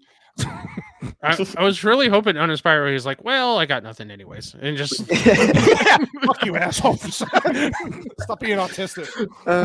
But yeah, that's about it for me, man. You guys can find me at the Uninspired Reviewer. That's me on YouTube. Check I make him out. videos. His information's in the description. Please check out his channel. It's fucking great. Thank you, man. Thank you. I do stuff for everyone. If you guys just want like some short content, like top 10 lists and stuff like that, I do that. But most of those are subjective, 100% subjective. It's just for the viewer to have a personal insight on the stuff that I like to watch. I also do black and white, exclusively black and white analysis of films. So from the 1930s to the 1950s, and then the casual review for anything that's coming out, and then some analysis videos. That's it. This man's deep. Yeah, I try and diversify the content a lot because I feel like it's the best thing to do. He's one of my favorite channels. You are one of my favorite great. channels. Yeah, and mine how- too. Yeah. I don't know how long we've been like back and forthing with each other now in the comments, but dude, I know. ever since one of us found the other one, like I cannot wait until your stuff comes out. It's like, great every time.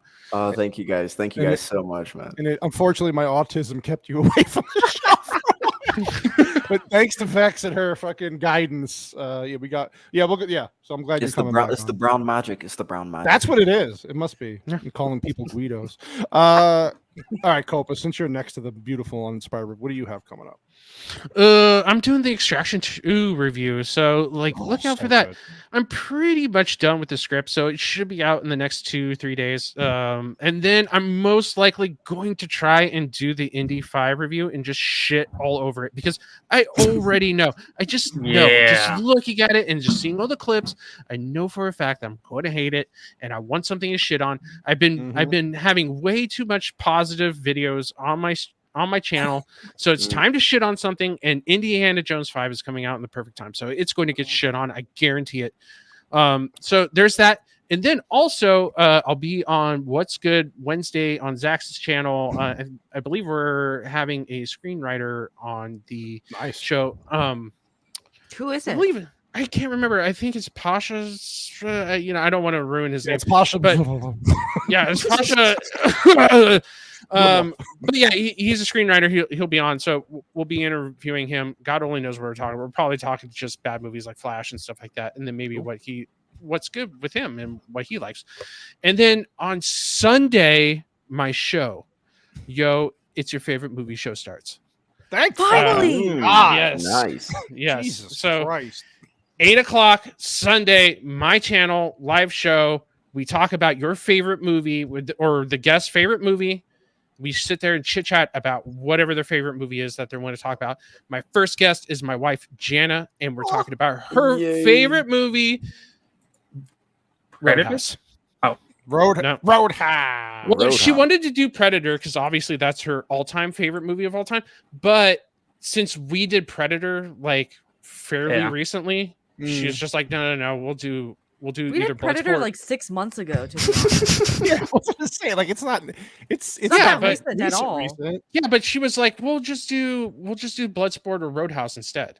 Okay. And then she landed on Nice. Yeah, dude. My wife does not like romantic comedies whatsoever. Her thing is action films and horror. And her favorite movies, here's her top movies of all time: Predator, Bloodsport, Roadhouse, and then Scott Pilgrim versus the World. Those are her favorite. Scott Pilgrim, nice. Oh yeah, We gotta do Scott Pilgrim on this channel Totally. at some point. So I love that underrated, movie. man. Like people let that thing flop in cinemas. I can't I believe can't it. believe they Dude, let I that saw- flop. Oh my god, I saw that in Oh, my movies, and I'm bear's like, like, this is oh. an entire new experience. And My they bear's face. He's like, what the fuck are you talking? you never seen Scott Pilgrim, or you he doesn't- hate Scott I don't Pilgrim? think he likes it. Everything about it looked so cringy. And Oh, you haven't Oh. seen it? Every You need bit to of it. watch it. Yeah. Yeah, Yeah, you yeah. have to Oh see my it. god. It's pretty good. Herman, It's a good. It's Herman P. not Hunter in the old blood. chat. Herman P. Hunter in the chat knows what's up. Night of the Comet was awesome. He's very much correct in that. If you haven't seen Night of the Comet, it's one of the best indie horror films of all time. Definitely it was watch it actually because good. it's Yeah. really, really, really, really, really good. Yeah, it's- we'll it's a lot of schedule that one. We'll schedule that one for sure. Can That's we gonna have happen. Jana come on instead of you, Copa? Yeah, absolutely. Okay. She'd probably be Dude, better- she's way more interesting than I am. well, but she doesn't have that glorious bald head. No, but she also has brown magic. But she's like a different brown. Oh wow, it's gonna She's be. 9/11 brown, so you'll get extra brown. You get both kinds of brown. There you go. You get the 7-Eleven brown and the 9/11 brown. Oh my god, dude! Like, Cannoli, your channel's going to explode. Literally, run. Okay, I'm gonna stay off that stream. I'll let Miss Cannoli run that one. Yeah, that's awesome. I'm very, very excited for your show to start. Yeah, finally. I'm looking Awesome. forward to it. Look out for that. Yeah, We'll thank shout you that guys. out. What time is it at? 8 p.m. Eastern. Okay. Yeah, it's like 8 So- o'clock in the morning your time. It's Yeah, so 4 it's a.m. like- for you. Yeah. That's what, like 3 a.m. Yeah, Yeah, I think it's like 2 a.m. So it's fine. Yeah. Awesome. I could be your Monday show. Yeah. there you go. You got a Tuesday one, now you get a Monday one. Perfect. Yeah. Back to back. Great. Now Copa and I are gonna have to fucking talk about what movies we're gonna review right back to back. Right. It all okay. depends on my guest, dude. No, I don't care. That's fine. Yeah. We'll work it out. I'm so excited for that. Vex, you have a busy week, lady. Not really. Not I thought anymore. you did. Oh, okay. I'll be on 8750 this Thursday. We're interviewing a lesbian couple apparently. Oh, Is that why I'm not allowed on? So high. Yeah. That's I had to get a so pep hot. talk to chill out as well for that. Yeah. Nobody wants a tame Vex.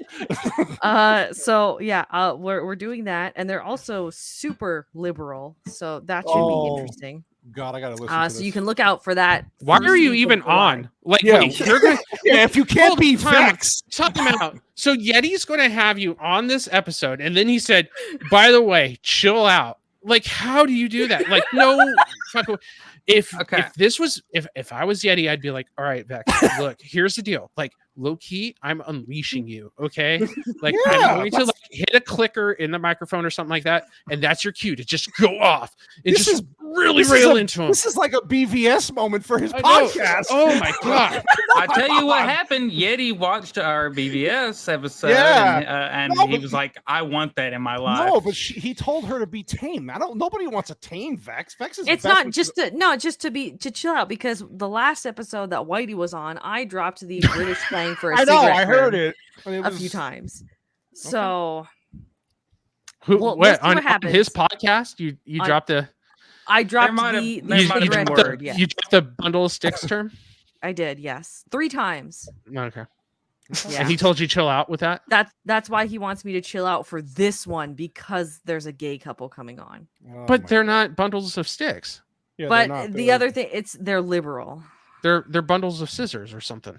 I don't know. But yeah, so All right, go I'll be ahead. recording that this Thursday, so you can expect it on Spotify the week after. And then on Saturday, I will be on Circle of Jerks with Zax Nice. and Flaccid Phoenix and everyone. I think Copa, are you going to be Nice. there as well? Yeah, I'll probably be there. Yeah. Probably. Nice. Okay. Yeah. And then on Sunday, July 2nd at precisely 12 p.m. Eastern Standard Time, my Indiana Jones review will drop on my second channel, as well as Nice. memberships. Memberships will go live that day as well. those Canadian memberships. Nigga, I've told you this 8 times already. I know. It's it's gonna be in US dollars. I know. I'm just saying it to piss you off. So you had to repeat yourself to remind everybody again. Again. You called me a Guido before. I'm getting you back. All right.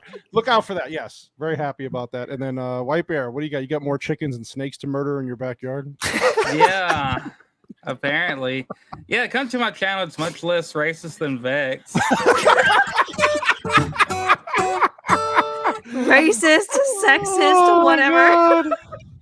But yeah, come check out my cocks and stick around for a little while, and I'll show you how to do some stuff. Waka waka. Waka. Well, yeah, that's going to be good. Hey, grumpy old gamer. Thanks for the algorithmic annotation. Appreciate you. Yeah, so for me, this Friday, Mrs. Cannoli and I of our Cannoli Connection show, we added an episode for the end of the month. We are interviewing cult classic Cage. That's gonna be it's fun. Rage Cage. Rage Cage. Ah, Yeah, yes. that's gonna be a fucking great episode. Really looking forward to that. And next week, All you got to Sorry, do, all you got to do with Rage Cage is you got to just drop one little thing that pisses her off and just sit Yeah, back. that's what I'm And gonna do. she's got control for the next 20 minutes. Oh, I know, it's so she's- amazing. she's a Just great bring up guy. something from her Twitter feed, please. Yeah. Oh, I know. I Like, just yeah, Oh. just yeah. When you Just mention bring- these trans people in the Yeah, just- feed, Like Rage Cage, can you describe what happened to you and the trans community when you posted this certain tweet the other day? Oh my god, she will go off. I have a feeling her and Mrs. Cannoli are going to have a lot of rants on Friday. And I don't have to do anything. Just show up and say, hey, here you go. Looking forward to that. Next week, we are not here for MMM because it is the 4th of July holiday. Yay, freedom. And then, yeah, that's basically it. We'll be back on the 10th. Is it the 10th of July for Mission Impossible? Yes, 10th of July. Yeah. With uninspired reviewer Gord King Yes, as a guest sir. and the crew, and we'll be talking Mission Impossible Fallout, which up to this point is the best one in my opinion. So The fallout of all Fallout. your Ooh, intention. I don't know. One was really good. one is great. One is great. Yes. Three is But my one is favorite. way different from the others. 100%. One is What's one Brian is De Palma? definitely a spy thriller, and the It's rest are Mm, action spy. One is very diplomatic. One is a spy thriller with some weird ass CGI ending. Yeah. I It agree. was very strange, that call.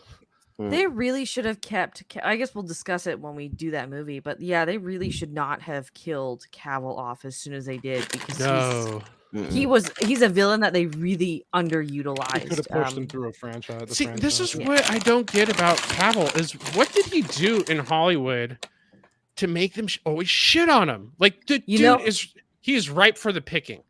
You know what it might be is how girls get really cunty and they're just unnecessarily competitive with every girl around them. Women don't do that. For real though, like women get really like even if you're fucking married and you have no interest in it, like they just think that because you're another female in this space, you're automatically competition for attention. Henry Cavill is that to Hollywood. I see you're a very nice guy. You're very handsome. You're talented, and you can fit into a bunch of different roles. So we're just going to play the jealousy game. He's a nerd. He's a nerd too, big time. He's a nerd. The gaming. But you know who else is a nerd? Is Vin Diesel. Yeah, but he's not a good. He's hateable. Yeah, he doesn't get ladies wet. Is the difference? Not anymore. It looks not anymore. Yeah, he never did. He's creepy. Oh, yes, he did. My god! When In a Pitch Black came out, and then dude, when Pitch Black and Riddick, Chronicles of Riddick, dude, I used to hear about it all the time about how hot he was. Oh my god, those muscles. Yeah, Jana, can you confirm this? Yeah, no, not her. But she knows someone very close that used to just go, oh my god, he's got a new movie out. Is that why you started trying to look like him? Started trying to. I am, but my name is Skim Beeble, dude. Okay, God. Family. Family. And then also before I get murdered, before I go to sleep, Mrs. Cannoli Sasquatch. You can subscribe to her too. She had a spicy show Sunday with a lot of bots trying to break down this. Can we say some of the names that were in the chat? Oh my god, there was one. Mr. Gert, first name Nick, was pretty amazing. That was a wild 10 minutes. Oh my god, that was great. I'm stealing that. Do it. But Mrs. Cannoli's been killing it, and they have their truly the female perspective coming up next Friday. Right, you're back with that, I believe. First Friday. First Friday every month, so look out for that. And then me and her are gonna do some game streams together. If you want to see a couple try to kill each other at some point next week on a live stream, we'll be doing some gaming. I bought a capture card finally, so we're gonna be playing more games.